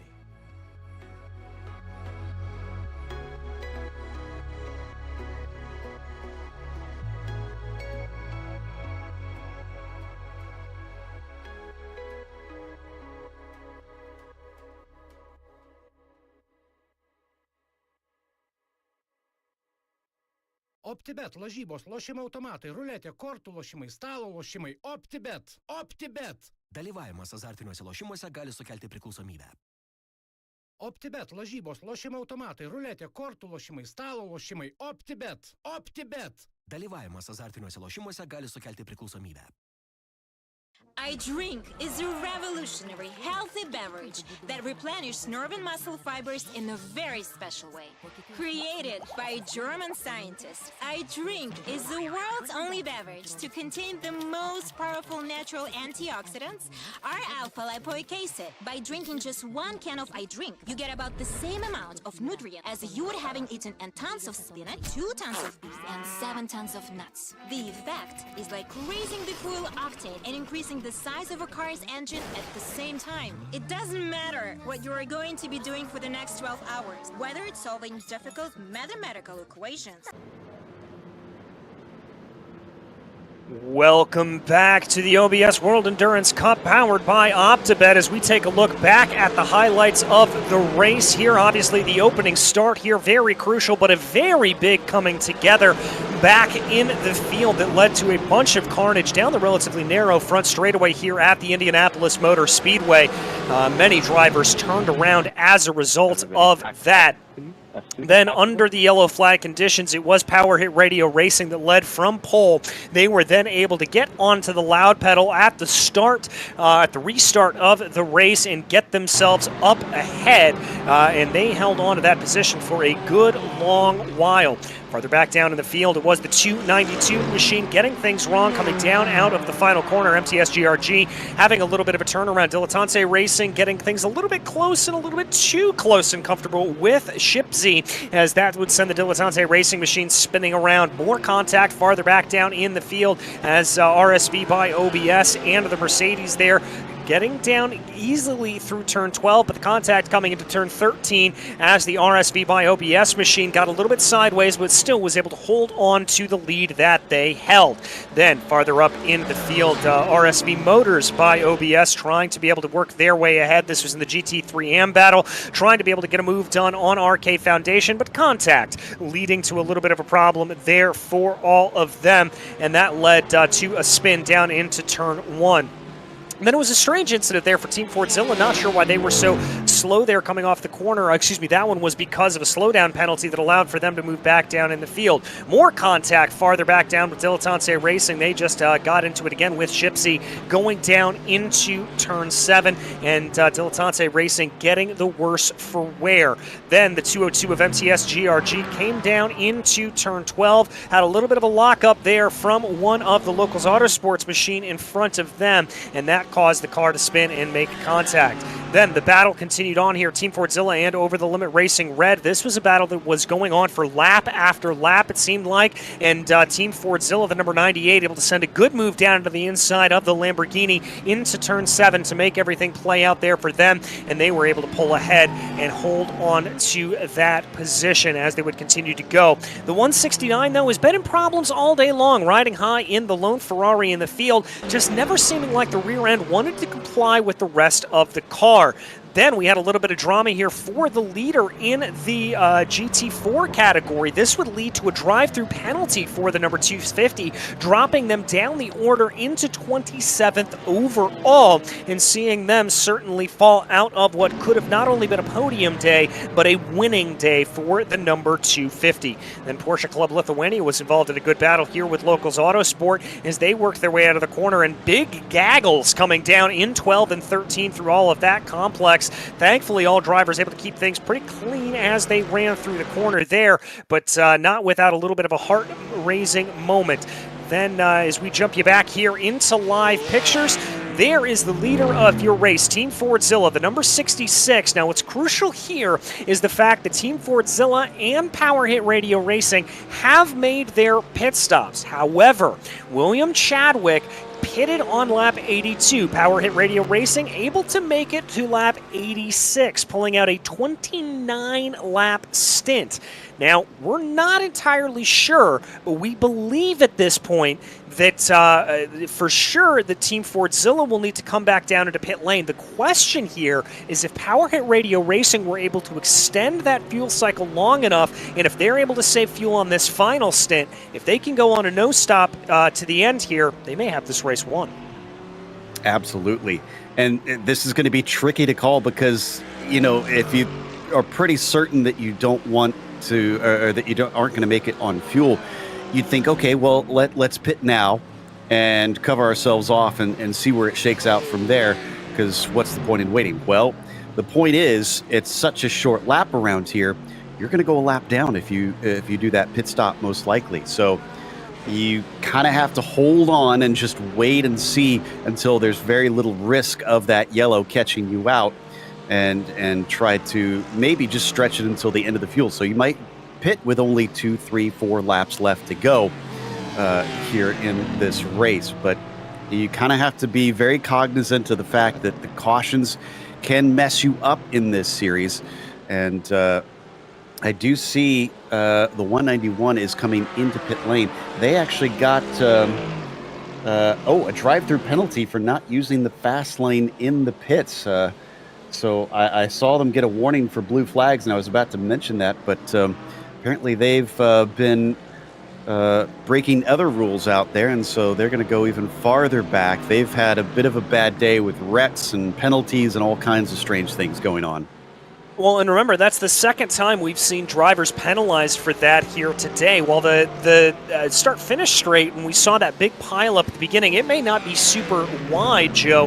The pit lane here at Indianapolis is super wide. It's one of the few pit lanes in the world that actually allows for those 2 lanes. You have the fast lane and then the transfer or the weave lane. And what the race organizers here have laid down is the fact that you have to remain in that fast lane until you come down into your box. box. You can't be spending time going through the weave lane, so that is what that penalty is for. We take a look here in the GT3 AM category, focusing in on SRB Motorsport's Latinga as they try to close down on Porsche Club Lithuania. This is the battle for second place position in that GT3 AM category as they try to be able to claw their way up forward. Looks like at this point, Slow and Confused are masters of their own destiny as they were able to stop on lap 87, which is the latest pit stop out of any of the drivers that we've seen, and they hold on to a 22-second advantage over Porsche Club Lithuania. So I think they're in good position here at this point. Once again, though, the question comes back to this number 66. Are they able to make it to the end? How is that going to shake out with Power Hit Radio Racing? Indeed. So the 66 has got to try and stretch this out pretty far, but I really think it's going to be unlikely that they're going to be able to get to the end from here. So, yeah, I think they're kind of under the gun. Power Hit Radio with a 4-lap difference is sitting in a much better position. As here's your leader in that AM category, Sebas, with the 20 seconds. Now, they're honestly, yeah, like you said, the best off, because if their rivals, if they can't make it, their rivals definitely can't make it. And so they've got 20 seconds regardless, and they're going to have the shortest stop. So 155 basically has everything covered. They just have to bring this thing home from here. Yeah, they've just got to focus here for the last 40 minutes of this race and just run good lines, run around, and not get themselves into trouble, which is easier said than done. Let's be very, very clear as we take a look at a replay right now. This is the 111 coming down Porsche Club Lithuania, and this is a little bit of lap traffic. Oh, that is, I believe, the Litkargas car getting into all wrong with them, and that has actually allowed for SRB Motorsports by Latinga to be able to move on by them, and we now have a very fiercely contested battle for this second place position in the AM category. And so Slow and Confused, that's just better news for them. They've been able to extend that gap upwards of about 3 seconds here at this point. Now it's up to about 25 seconds. Yeah, Porsche Club Lithuania is trying to keep their distance from Locals Autosport right now. So they've got about a second, but they're going to have to try and push to make sure that they stay away from them. And then SRB Vega about the same up in front of them as we look at our leader in the GT4s. 15 seconds right now between the 202 and the 245. And a little bit of an earlier stop for MTS GRG's 202 car. I want to give some credit to the 292. They started a little bit farther down, have gained a position within class, and are currently up to 4th and have been showing pretty good pace today. They might be able to chase down a podium, so a double podium for MTS GRG if they can just keep up with Dilettante. Yeah, 9/10 of a second. That gap now upwards of about a second as they go. And there we focus back on that battle right now. As there you can see MTS GRG trying to work their way forward. That red and white machine, that is the car in question that they are trying to close in on the back of. It does look like Gerteka is coming into pit lane here. I wonder if that's a splash and dash there for them. But this battle, it's the 165 that's currently separating them out. That's the 4SR racing machine. It looks like they may be, frankly, getting out of the way here a little bit as there is the move, trying to see if they're able to send it around the outside. Contact there between the two. This is getting elbows out, and MTS GRG taking advantage of others' misfortune and able to put themselves in prime position. Oh, but the car was sliding through turn 9 there. They were having a tough time after that contact. Hopefully they didn't damage the car. Dilettante Racing is now going to try and chase them down the finish. In fact, taking a little bit of a look. They want that one back. Man, credit to MTS GRG for the races their teams have been running today. They've got this one pretty much locked down with that 1-3. The only way it could be better is a 1-2, but SRB Motorsport is a bit of a distance ahead with still 37 minutes left to go. Yeah, they've got quite a bit of distance to try to gain up on them to the tune of about 11 seconds, so I think that's probably out of the realm of possibility for them to close on in, although we're seeing a little bit of a flash of the headlights there from MTS-GRG coming up behind that Litkargus machine, wanting them to get out of the way.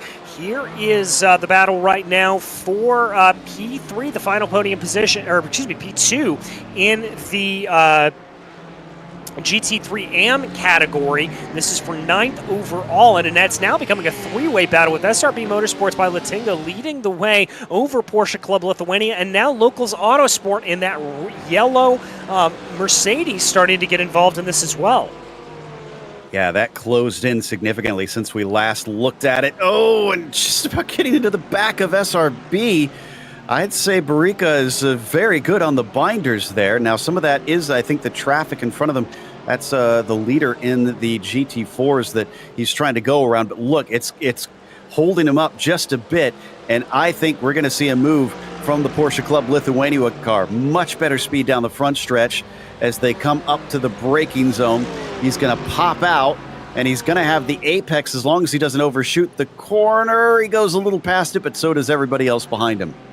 Great move there from the Porsche Club Lithuanian driver there, Barica. Just absolutely able to send that in and get it done. Now, the question is if he's going to be able to scamper off into the distance here a little bit now that we have SRB Motorsport and Locals Autosport fighting for now what is that final podium position in the GT3 AM category. Locals Autosport, that's going to be Vilius behind the wheel and Kirpus there behind the wheel for SRB Motorsport. So they're going to try to see what they're able to do, but Porsche Club Lithuania is certainly sitting in the catbird seat. They're going to start to pull away here a little bit more, and they're going to be looking pretty good. Once again, though, probably not going to be able to close down onto the back of the leader in the class, Slow and Confused, as they're a whopping 26 seconds up the road. By the way, we had our first retirement. I'm not sure if we mentioned it. OBS Motorsport is officially out of the race now in the 191, so that's the first out of 31 cars in a 3-hour race. That's mighty impressive. And we're going to check out the 192 as they head through turn 10, just going a little wide. It's a curved exit out of there. Your car is just always wanting to drift out as you're pushing hard, so it's easy to just overshoot that slightly.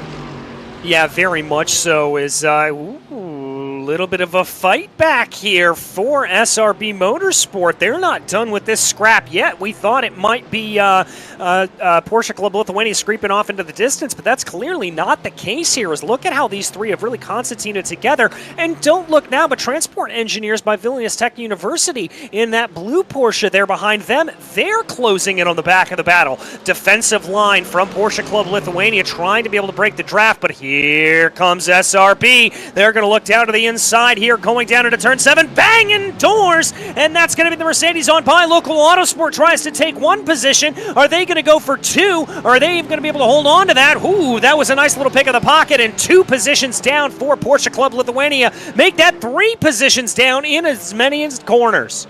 And that's because that section of track is very much a momentum and rhythm section. If you get offline, things are going to be difficult, especially with how iRacing models the track now. There's much more grip on the racing line. So as soon as he was off of that, I think Mantis basically was going to be a sitting duck.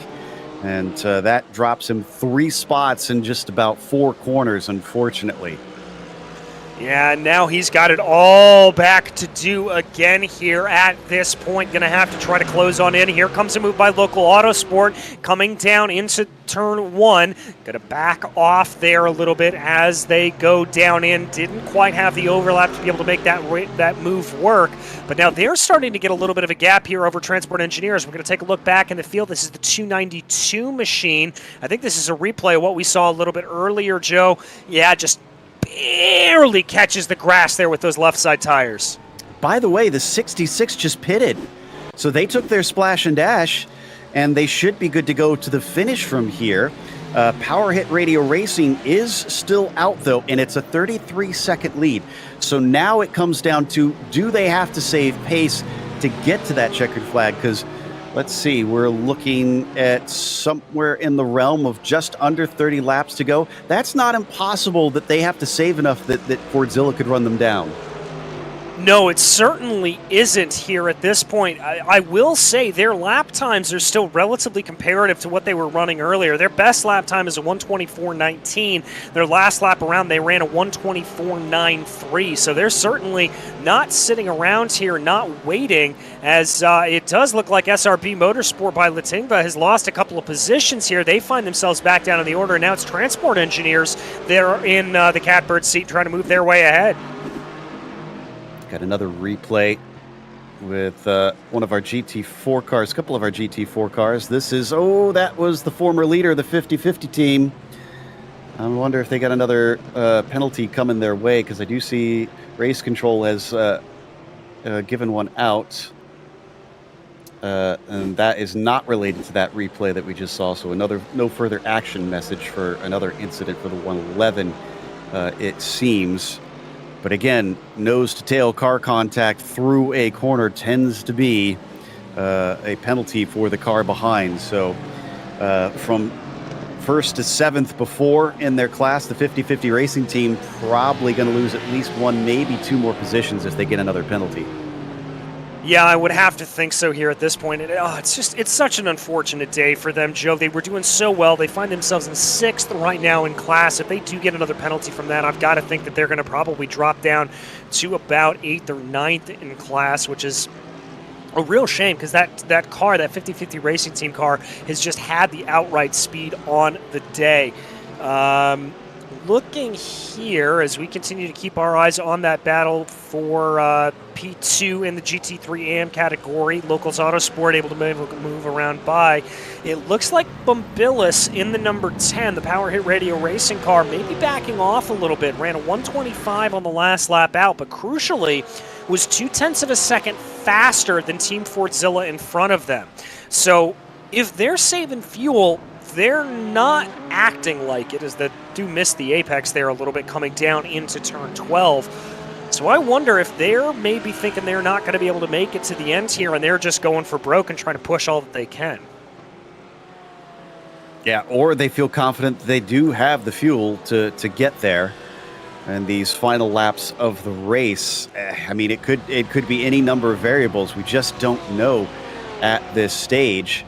What it does mean is that it's basically going to be down between the 10 and the 66, because Alpha Esports, well, no, actually, they could be in it because they're on 15 laps in, but they're unlikely to catch the leader because they're about 40 seconds behind. But they're looking at a potential podium there. Depends on what happens between them and Over the Limit Racing Blue, who's likely to have to come in another time. But we said strategy still plays a part in these 3-hour races, and it certainly is. It's been the main talking point in this final hour, trying to figure out who is going to be doing what. And Over the Limit Red here, looks like they've got a little bit of company. They're actually about to go a lap down. We're going to be down to only 5 cars left on the lead lap. Yeah, it's a pretty impressive statistic, Joe. And you know, this Indy road course, not exactly the longest circuit, so it's not altogether entirely surprising that we would have that many drivers losing a lap over the course of the running. But Power Radio Racing just trying to find a way on by, as they're a little bit blocked up there, trying to find a way to get by that Lamborghini to do it safely. And I think for Over the Limit Racing Red, they don't necessarily want to go a lap down here at this point. They're trying to push as the best that they can and try to maybe maintain that lap, if for nothing else but for bragging rights here at this point. But there looks like they're going to lift off a little bit, let them on by, and let that go through nice and cleanly. So Power Hit Radio Racing getting held up a little bit there on that last lap. They're going to lose about a second to Team Fordzilla, but at the same time, the fuel strategy really what comes into play. And I wonder a little bit if they were in fuel-saving mode, Joe, if they wouldn't have wanted to just sort of loiter behind Over the Limit Racing Red, exactly. whether they need a splash and dash or whether they're good on fuel. I think this is an indication. They're not worried about fuel saving here at this point. My mind went the exact same place as yours when I saw that. It was the perfect opportunity. That's a car with pretty decent pace. It's going to take a while before it's caught by Fordzilla. So yeah, they could have sat behind them for any number of laps and tried to save fuel, which is honestly the easiest way, using that slipstream, forcing less air over the car. We got another final warning for the 181 for not merging into the fast lane. Still not seeing anything for the 50-50 team. Wonder if that might wind up being a post-race penalty if it gets a little too close to the end, because we only got about 26 minutes left. Yeah, where does the time go? And, well, it flies when you're having good racing out on the circuit, I can tell you that. Here is the battle for P2 in the GT3 AM category. SRB Motorsport and Porsche Club Lithuania have fallen back in the order a little bit. They find themselves about 4.5 seconds behind this battle that we see right now. Locals Autosport and Transport Engineers there is Transport Engineers getting a great run out of turn 11. They're going to try to have a little bit of a crossover here going down into turn 12. Later onto the binders, the Mercedes tries to hold it out, but fed out to the outside, and the 117 moves themselves up into P2. Great move there. A good example of what we were talking about before about the sneak attack really catching them off guard. But that same corner had a major incident just recently. SRB Motorsport's 2 car, the 255, who is in second in GT4 class, had big contact with where Apex Racing. They got pinched into the outside wall coming down to turn 12. So hopefully that didn't damage them too much. They are being caught by MTS GRG right now. So that second place is not safe by any stretch of the imagination. And I kind of wonder if that's going to be a penalty for the GT3 car, since they were coming alongside them and just kind of left them no room.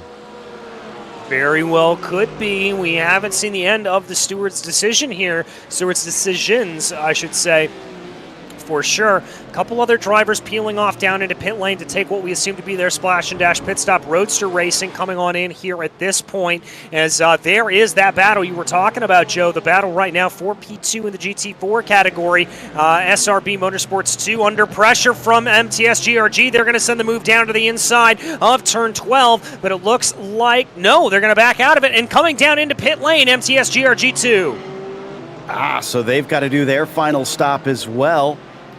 So pitting in and giving it up, at least for now.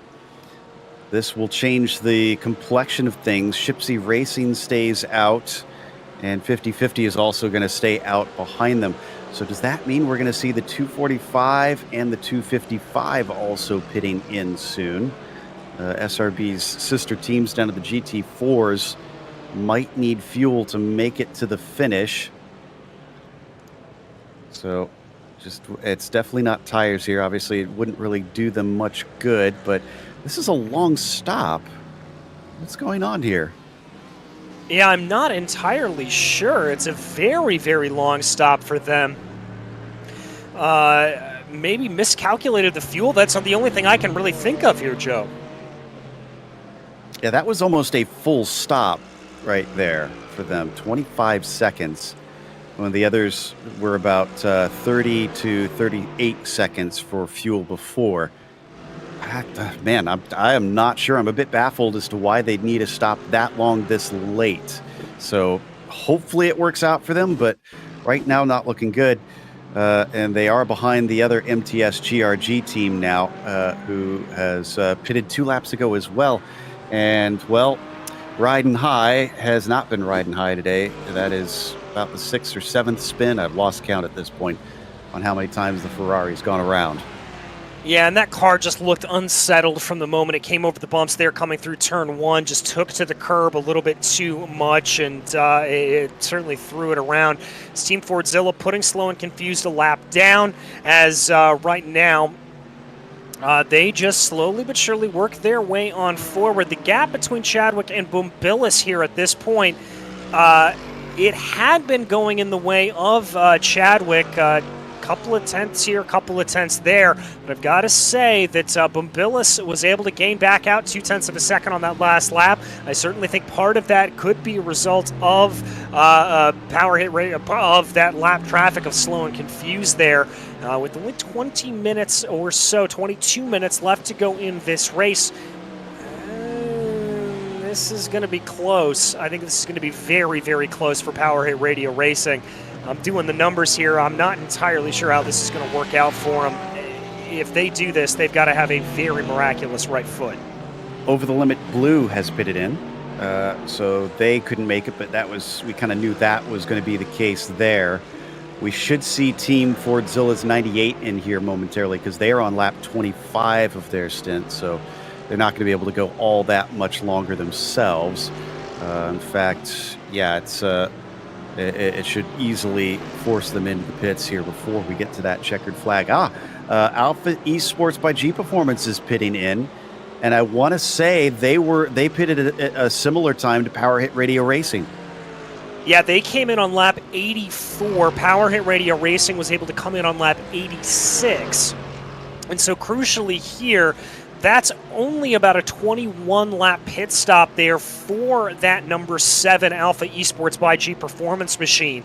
So they're clearly not thinking that they have the fuel mileage to be able to come on in, and they're deciding to make the break now. So that's some bad signs here if you are a fan of that number 10. Well, we knew it was going to be a long shot. I kind of don't blame them, honestly, DJ. I feel like I would probably try the same thing. Throw the Hail Mary, see what comes out, because nothing risked, nothing gained. So you might as well, instead of settling for second place, swing for the fences and see if you can take the victory in the end. But I don't know. I'm still optimistic. I feel like there's still a chance that they could get there. Yeah, there's very much still a chance that they could pull this off. We will just have to wait and see. We've only got 20 minutes left remaining in this race, and those answers will be proved out to us sooner rather than later. But that's the joy of endurance racing, is there comes the 111 down into pit lane. Porsche Club Lithuania leaving the battle that they had with SRB Motorsports by Latinba as... there they come in also right in front of them. Transport Engineers, Where Apex, and Locals Autosport all coming down into the pits here at this point. So 4 drivers in that GT3 class opting to be able to pull themselves on in. And there was a warning to the 38 car that had the contact with the 255. Remember, that was the SRB car that got pinched into the wall into turn 12. Skardinskas was in that machine when that happened. So 38 machine, which is currently running in 11th overall, but I believe they are 7th in class, are actually in the pits right now, taking their final stop to get back out and on the way. Vilnius Tech also emerging from pit lane to wrap things up. But there is the car that we've been focusing on because we just don't know if they can make it to the finish or not, because it's very much up in the air. Themselves and Over the Limit Racing Red are the last 2 of the leaders that are trying to go without this final stop. But I doubt we'll see the 56 car make that far because they are on lap 24 of their stint. Bambulis, though, here in this Porsche is on lap 21 out of what we've seen, a max of 29 laps under green flag racing from anybody. Yeah, so we'll have to see. I mean, that's basically what it comes down to here at this point. There is not much else that we can do at this point. It is all down to what is going to happen. How is this going to play itself out? We will have to just wait, as there they come down through 12 and 13 opting to stay out. Remember, Team Fordzilla already making their pit stop. They lie in wait 32 seconds behind, holding out right now as they continue to go. Here they go down the main straightaway here. A lot of these battles starting to fizzle out here later on in the race as things have died down just a little bit. Trying to see here what will end up shaking itself out, what will end up being the case here for this race. Only about 18 minutes left to go. Little bit of a battle starting to shape itself up potentially for third that should be going away in a little bit, I would have to imagine, is Over the Limit Racing Red, as you may see that time starting to shrink down a little bit, but they still owe us a pit stop, so that's not going to be too much there for that. Okay, I've got a little theory brewing in my head here, DJ, because I was thinking about it, and if they thought that they could make it at halfway with just one more stop, then you got to think that they just tell Bambulis to to save fuel from then. And we saw Chadwick catch up and pass them. We thought it was Chadwick's pace. I wonder if Bumbulis was backing off a bit as well. And I was looking at his pace compared to Dukakis. It looks like it might be slightly slower on average, ever so slightly. So they could have been saving from the get-go. And that, remember, they pitted a little bit later than a lot of the others on that that final stop. And they'd have to do that from the first stint. So I'm starting to think that this was kind of a plan all along once they realized where they sat fuel-wise, that they were trying to do that. Interesting. Very interesting indeed. As that could be actually, I think, dead on potentially, Joe. I wouldn't be surprised if that is the case. So. Yeah, I know. It's like, wow, okay, this throws a wrench into things. Yeah, it certainly does. That could be really, wow. This is going to be an absolutely fascinating end to this race, as if it wasn't already going to be that way before. Yeah, so I think this is what they've been trying for quite some time now. And they kind of maybe pulled the wool over the 66 team's eyes. Oh, I saw a car sideways. Oh, it was riding high. Never mind. We've seen that before. The Ferrari off to the side of the track there for a brief moment. But we're currently watching the chase between Slow and Confused and SRB Lent Vegas, which is two different classes. SRB in the 188 right now looks like fifth in their class, and we switch over instead now to some of our GT4s up and through the various S's at the end of the class. The MTS GRG is currently in second, and they have cycled back up through because of the pit stops. The one that I think might still need one is Dilettante Racing, but I'm pretty sure they're good to go to the finish from here. Pretty much all the GT4s did not elect to try and make this some sort of fancy fuel race. They pretty much all run the same strategy and have taken one little last splash and go. Yeah, they have not really doing a whole lot of interesting strategic things there for them. They're all pretty much in the same boat here at this point as MTS GRG that we watch on your screen right now, just working their way around as that was one of the Team Fortzilla entries that was able to get up and by them. As here they go down into turn one. 14 minutes remaining in this race as we continue to tick closer and closer to that 0 point as they get themselves around and pretty much just waiting here to see how the chips are going to fall for these drivers. Yeah, unfortunately, this has robbed us of a lot of battles. I do see that Shipsy and MTS GRG look like they might have a bit of a fight on their hands. And here we go. This is the spin that I saw. This is into turn 4. I think they can be forgiven for this one. 4 is so tricky. I've lost it in this corner or gone off in this corner many a time. So I can't judge them on this one. No, neither can I, Joe. I mean, we talked about how you come into that curved braking zone. You've got to be unloading your steering as you're applying the brakes, and that's really just asking for those rear tires to lock up and break away on you. So that's certainly what it is as we take a look here at the Likargis machine. Just having a little bit of an off there going down into turn 7. They're going to be able to get the car turned back the right way, trying to be able to get his way back around, and indeed he is able to do that as we take a look back at MTS GRG here at this point, working their way around. About 8.5 seconds off of your leader SRB Motorsport up in the front, so they're going to be pretty happy with that. I think to be able to hold on to second place here as things start to close on in. So I'm trying to figure out the math here.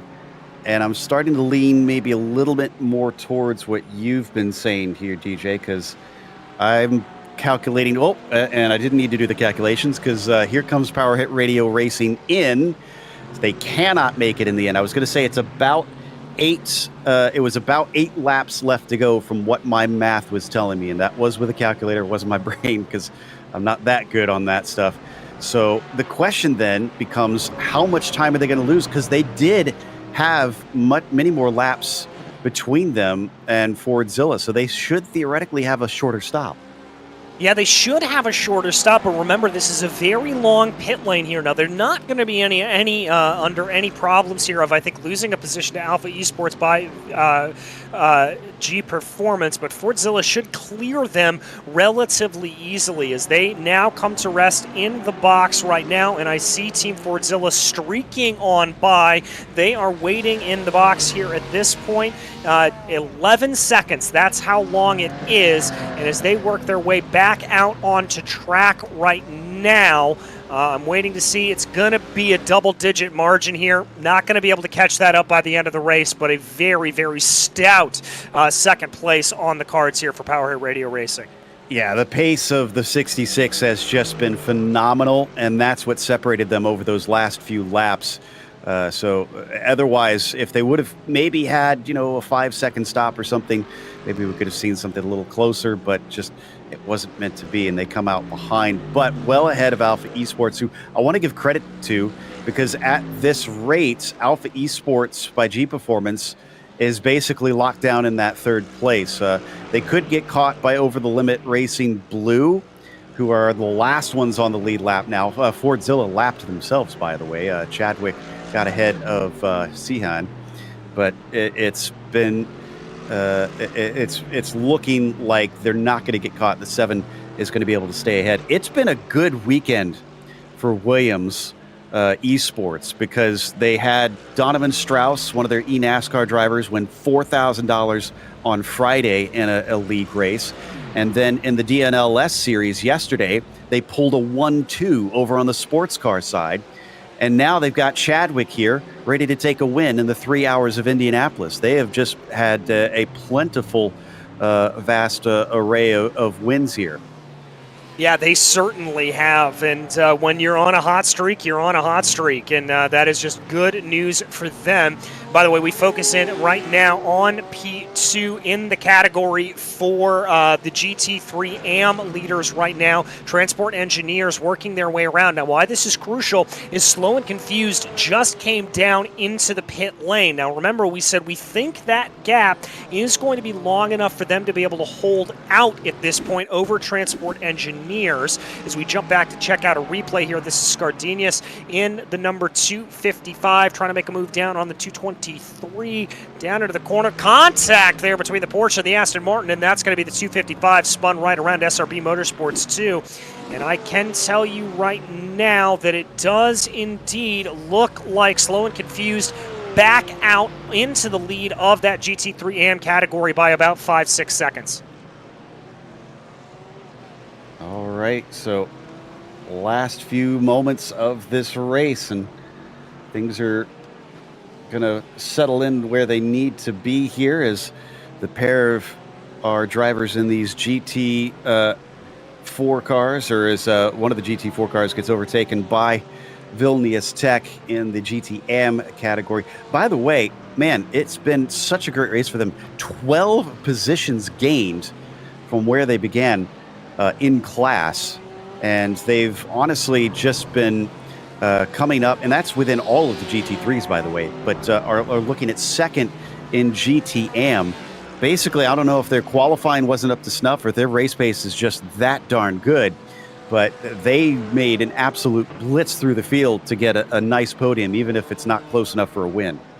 Yeah, it's really, really impressive here, Joe, and I'm not entirely sure which it falls down to, if it is that race pace or if it was just qualifying pace being a little bit off. But nevertheless, a very, very good run for Transport Engineers. The 117, 6 seconds off of Slow and Confused here at this point. And they're going to be getting a nice little draft here off of that Aston Martin in front of them. That's going to be able to pull them out and get a little bit extra speed down the straightaway, getting the gap under 6 seconds here, but with only about, let's call it 7 minutes to go here in this race. Unless they're gaining by 1.5 seconds a lap, I don't think it's going to be enough for them to pull it in. Yeah, just a little bit too far away from them. But Chadwick also holding down that lead up in the GT Pros here for this one. And Slow and Confused, who are up 4 from where they began this race in that 155, is been looking pretty good for the latter half of the race. Not really one that I had earmarked to be looking out for as kind of a dominant force, but it seemed like a very comfortable race for them, as we're going to watch Barika now actually change positions for third. And that is going to go to Locals Autosport as Porsche Club Lithuania slips off the podium at the dying stages. Yeah, very surprising there. I wonder if there's maybe a little bit of a tire wear issue there in the Porsche, as it just looked like they couldn't get the speed down. And yeah, it looks like that car's drifting a little bit, just kind of slipping and sliding over the tarmac there as they come down through the corners. I think they may have overused the tires here at this point, and that may be why we're seeing them fall down through the orders so much. Yeah, hopefully everybody has managed the tires well enough. I mean, we haven't seen any blowouts up to this point, so I think we're probably good. And most of the teams have been very wary of it and made sure to just keep track of how far they push them, because that was, to me, a big concern. I hadn't seen a race where the drivers in the GT3 cars are forced to go a little bit long quite yet, and looks like it is doable. But last few minutes, and the sun now kind of drifting behind the stands here on the front stretch. It's looking like we're going to have a nice, beautiful scene for our three class winners. Yeah, I think we are as well. Shades of when you and I got to call a real race here, Joe, the 8 hours of Indianapolis, obviously, and very, very pleased to say that we are the first two folks in history to call a race that went into the night at the Indianapolis Motor Speedway, so we can hang our hats on that little bit of trivia. But as they work their way around now, Porsche Club Lithuania still watching that car. Let's take another look here as they come down into turn 12.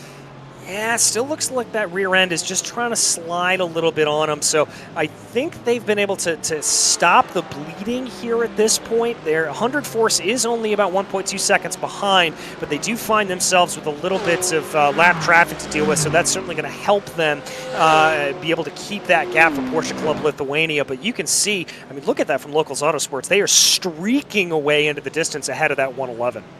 Yeah, that looks like it was pretty much an inevitability.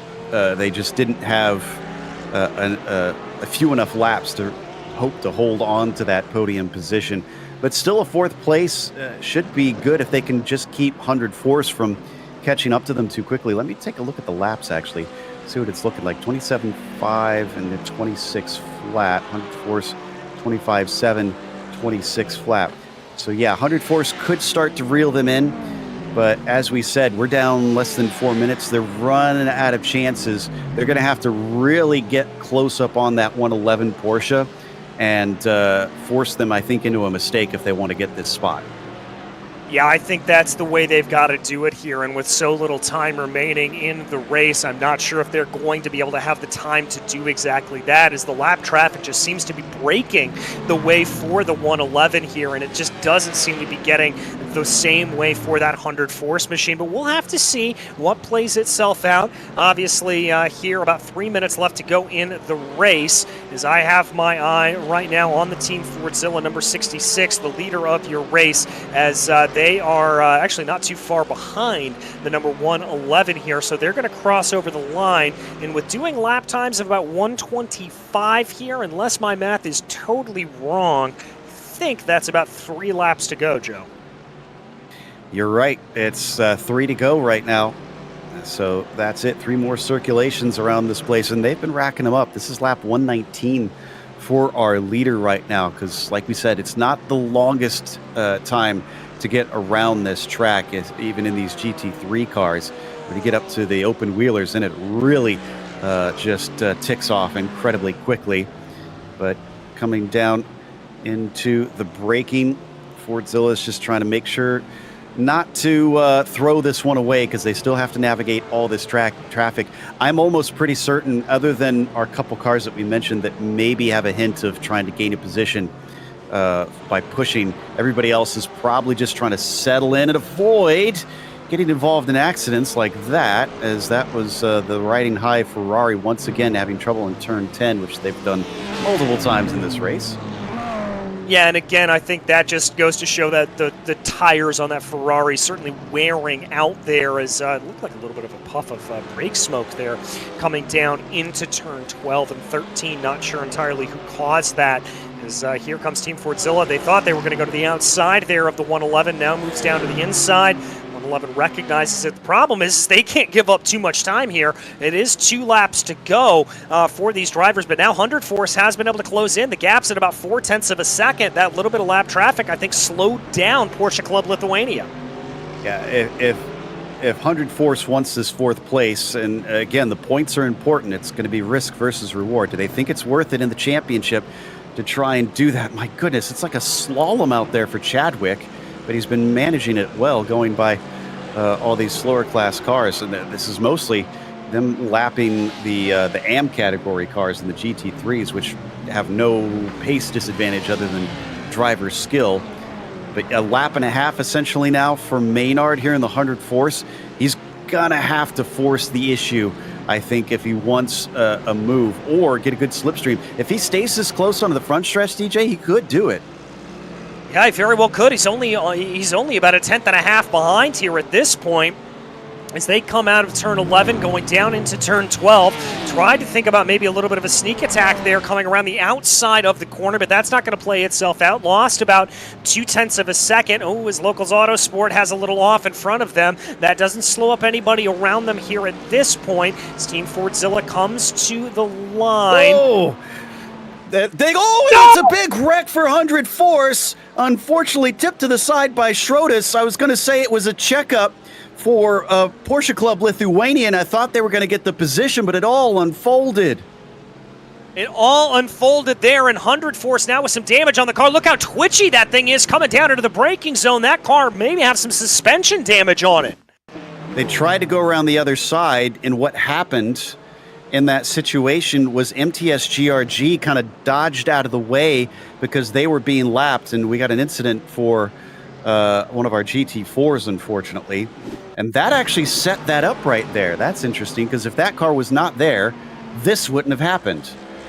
Yeah, it was just a big pile up there behind, and there you can see everything that shook itself out. My goodness, is that's going to throw everything out of proportion there, and it's going to give that break to Porsche Club Lithuania. But that is neither here nor there for this man, William Chadwick, in the number 66 Team Fordzilla machine, bringing the car down into turn 12 for the final time. Now down through turn 13 as they come out of here. Another successful day at the office for Team Fordzilla. They will extend their points gap at the front of the field as they come out of the final corner, weaving across the yard of bricks. It is William Chadwick taking victory here in Indianapolis. Both our other leaders are still well away from the finish, but Rumbulas, well, we were trying to maybe think positive there for them in terms of fuel strategy, but it wasn't meant to be. Still, they got a second place, and Alpha Esports is well behind them. Man, we're looking at 46 seconds down the way. Yeah, they really and truly, I mean, the two up at the front of the field really were the master class here, Team Fordzilla and Power Hit Radio Racing.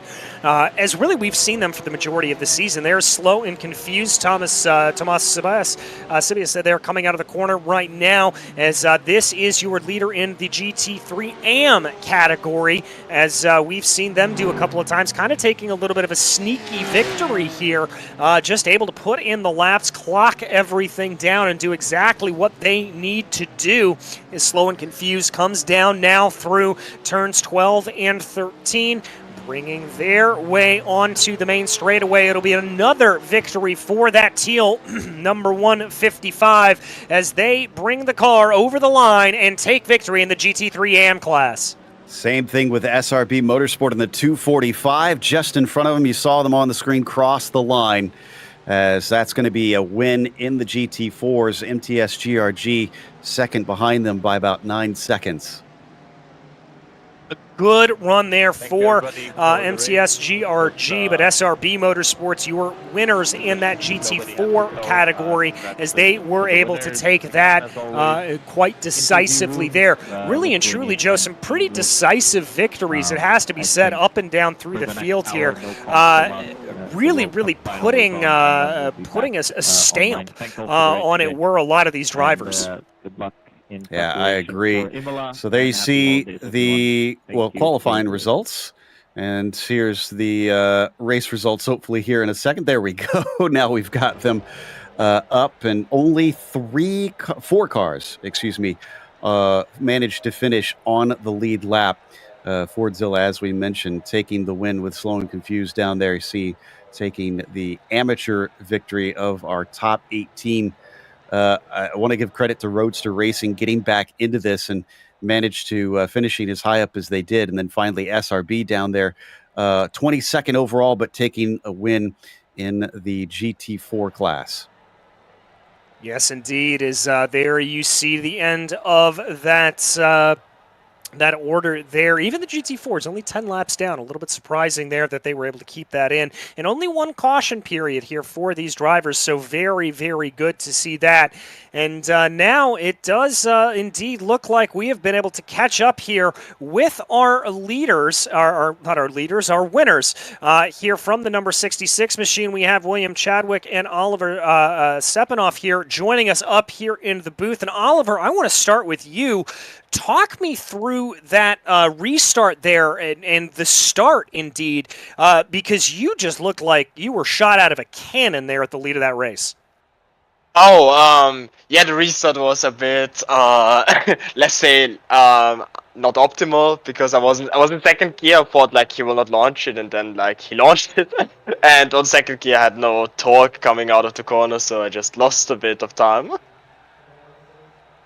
Well, that explains that, but certainly switching over to you, William, at the ending stages of the race, it looked like you knew it was going to be a battle with Power Hit Radio Racing. How much fuel saving were you doing? How much was that playing into your mind, or were you anticipating a little bit more of a slugfest between the two of you? It wasn't looking very good halfway through the race. We turned up here, we did plenty of practice, we didn't have the pace of the Porsches. The Porsches were just too fast for us as a car, as a package, but we dug deep. We knew we had straight line speed advantage, so our main goal really was to get in the lead at a point in time. In terms of fuel saving, definitely not as much as we've been doing the previous rounds. We kind of managed it a little bit, but we soon realised that our calculations initially were incorrect and you couldn't do it on 4 stints. So we were very confident it was always going to be a 5-stint race. It was just too far to do it on 4. So we were really confident on that aspect, and we just focused when I got in the car, and we just tried to break that gap down. And we managed to do so with relative ease, actually, which was, to be honest, really unexpected. We didn't think we had the pace that we showed, at least in the final bit today. And yeah, just a really good effort from the team. Well, a fantastic effort from the both of you and the team. I'd have to agree. I want to ask you, as a driver, obviously the changes here in the tire model thrown in relatively last minute. How much did that change your approach to this race? So, yeah, that is a really good point. So, with the new update, they've reintroduced the rules of 2 sets of tyres. So that was an initial rule that the series planned to run, but due to bugs in the iRacing tyre allocation system, that was dropped, I think, after the first round. Or after the first test session. Like, I think we practiced. I don't even think we ran it in Spa, just on a test. So we only had 2 sets of tyres, which means we had to double stint. Although now you don't need to in GT3, we had to, and that was a real challenge for Oliver at the start, because I'm sure he could say on his behalf that it's really hard to double stint these tyres, even with the 62% fuel cap. So that was a massive focus for us in testing, just trying to minimise the wear and really be gentle on the tyres, because driving style makes a massive difference on whether you're going to wear the tyre heavily or not. So that was a massive focus for Oliver in the first stint, and he did a fantastic job with that. And then he gave me the car with only having to do a stint and a half on the final set of tyres, and I had a full just 1 stint on 1 set of the tyres as well. Oliver, anything to add to that? I mean, how did it change your style of approaching the race, knowing that you had to double stint on those tires, no question? A lot, actually. It's just you need to be much more careful, and be much more on the smooth end. Also, like the cars are also much heavier now, so you can't like go like we did before, carry the speed. If you carry too much speed, car loses it, and yeah. Now with that, I mean I don't have anything to add to this anymore. Well, guys, another victory on the day. Who makes this possible for you? Who'd you like to thank? Well, Thank William. He rescued me after my 4th slowdown. Thank you, Oliver. Yeah, no, I'd like to thank Oliver as well for the work that he put in beforehand. Always puts in a good amount of testing, and it's really useful. Like to thank Miguel, engineer, and Jose, team manager, for all the work that they put in behind the scenes, as well as anyone else behind the scenes at Team Fordzilla. Thank you guys for commentating. Thank you for Gustas and the rest of the league admins for putting this series together, and thank you for OpTiBet for sponsoring this series. Well, we are more than happy to do commentary on it. William, Oliver, congratulations again, and we will see you guys at Imola. Yeah, Imola. Thank you, guys. All right, that was William Chadwick and Oliver Stepanov there. And Joe, I believe you've been able to catch up with the drivers of the GT3 AM winning entry in Slow and Confused.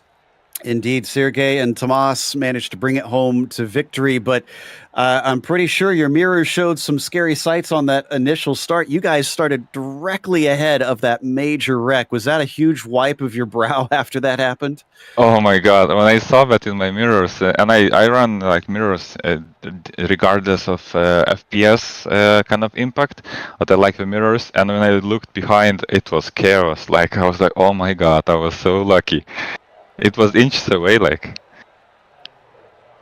Yeah, you guys really got very lucky there, but sometimes, you know, that starting up towards the front of your classes is helpful in that fashion. Tomas, you took over the car for the latter half. Did you feel like you were handed a pretty good car by Sergey? Did everything feel pretty comfortable for the last hour and a half? Absolutely. Sergey did an amazing job in the first stint. Like, he had pace, he saved tires, he saved fuel, just an amazing. All I had to do is basically bring the car home and do not mess it up. Amazing job by Sergey today. It's a team job. It absolutely is. Sorry for interrupting there. And speaking of the team, the fuel obviously plays a big part in figuring that out. So how much calculations were you guys doing there? Because you got the farthest of anybody with pitting 7 laps from the end. Obviously, it seemed like nobody could wind up making it. But were you entertaining the idea at any point? I could have pitted 2 laps until the end, but we had traffic, major traffic. I couldn't get past, so I just pitted. But yeah, the calculations were all wrong, because I had in my mind that I would have another like 20-minute stint at the end. So I would change tires, I would take fuel, and then just flat out. And when Sergey said you have 20 minutes left and I still had like 15 laps to go, I panicked majorly. Because like, I thought we were done. Like, I wouldn't have tires, I wouldn't have fuel, like something would be bad, but everything worked out. Yeah, I had to calm him down. He was started, panicking. I was like, yeah, we have it. Glad you were on the box to kind of help him understand that everything's going to be okay. So, well, this is the first time that the OBS series has gotten to race the new build on these GT3 cars. I've heard nothing but praise from other drivers from now. Are you kind of in the same camp? Do you like this latest build? I love it. I love that I need to look after tires. I'm always the driver who is not the fastest, but the most consistent, and kind of tires are always really alive after. I've been even doing like 4 stints on 1 tires previously.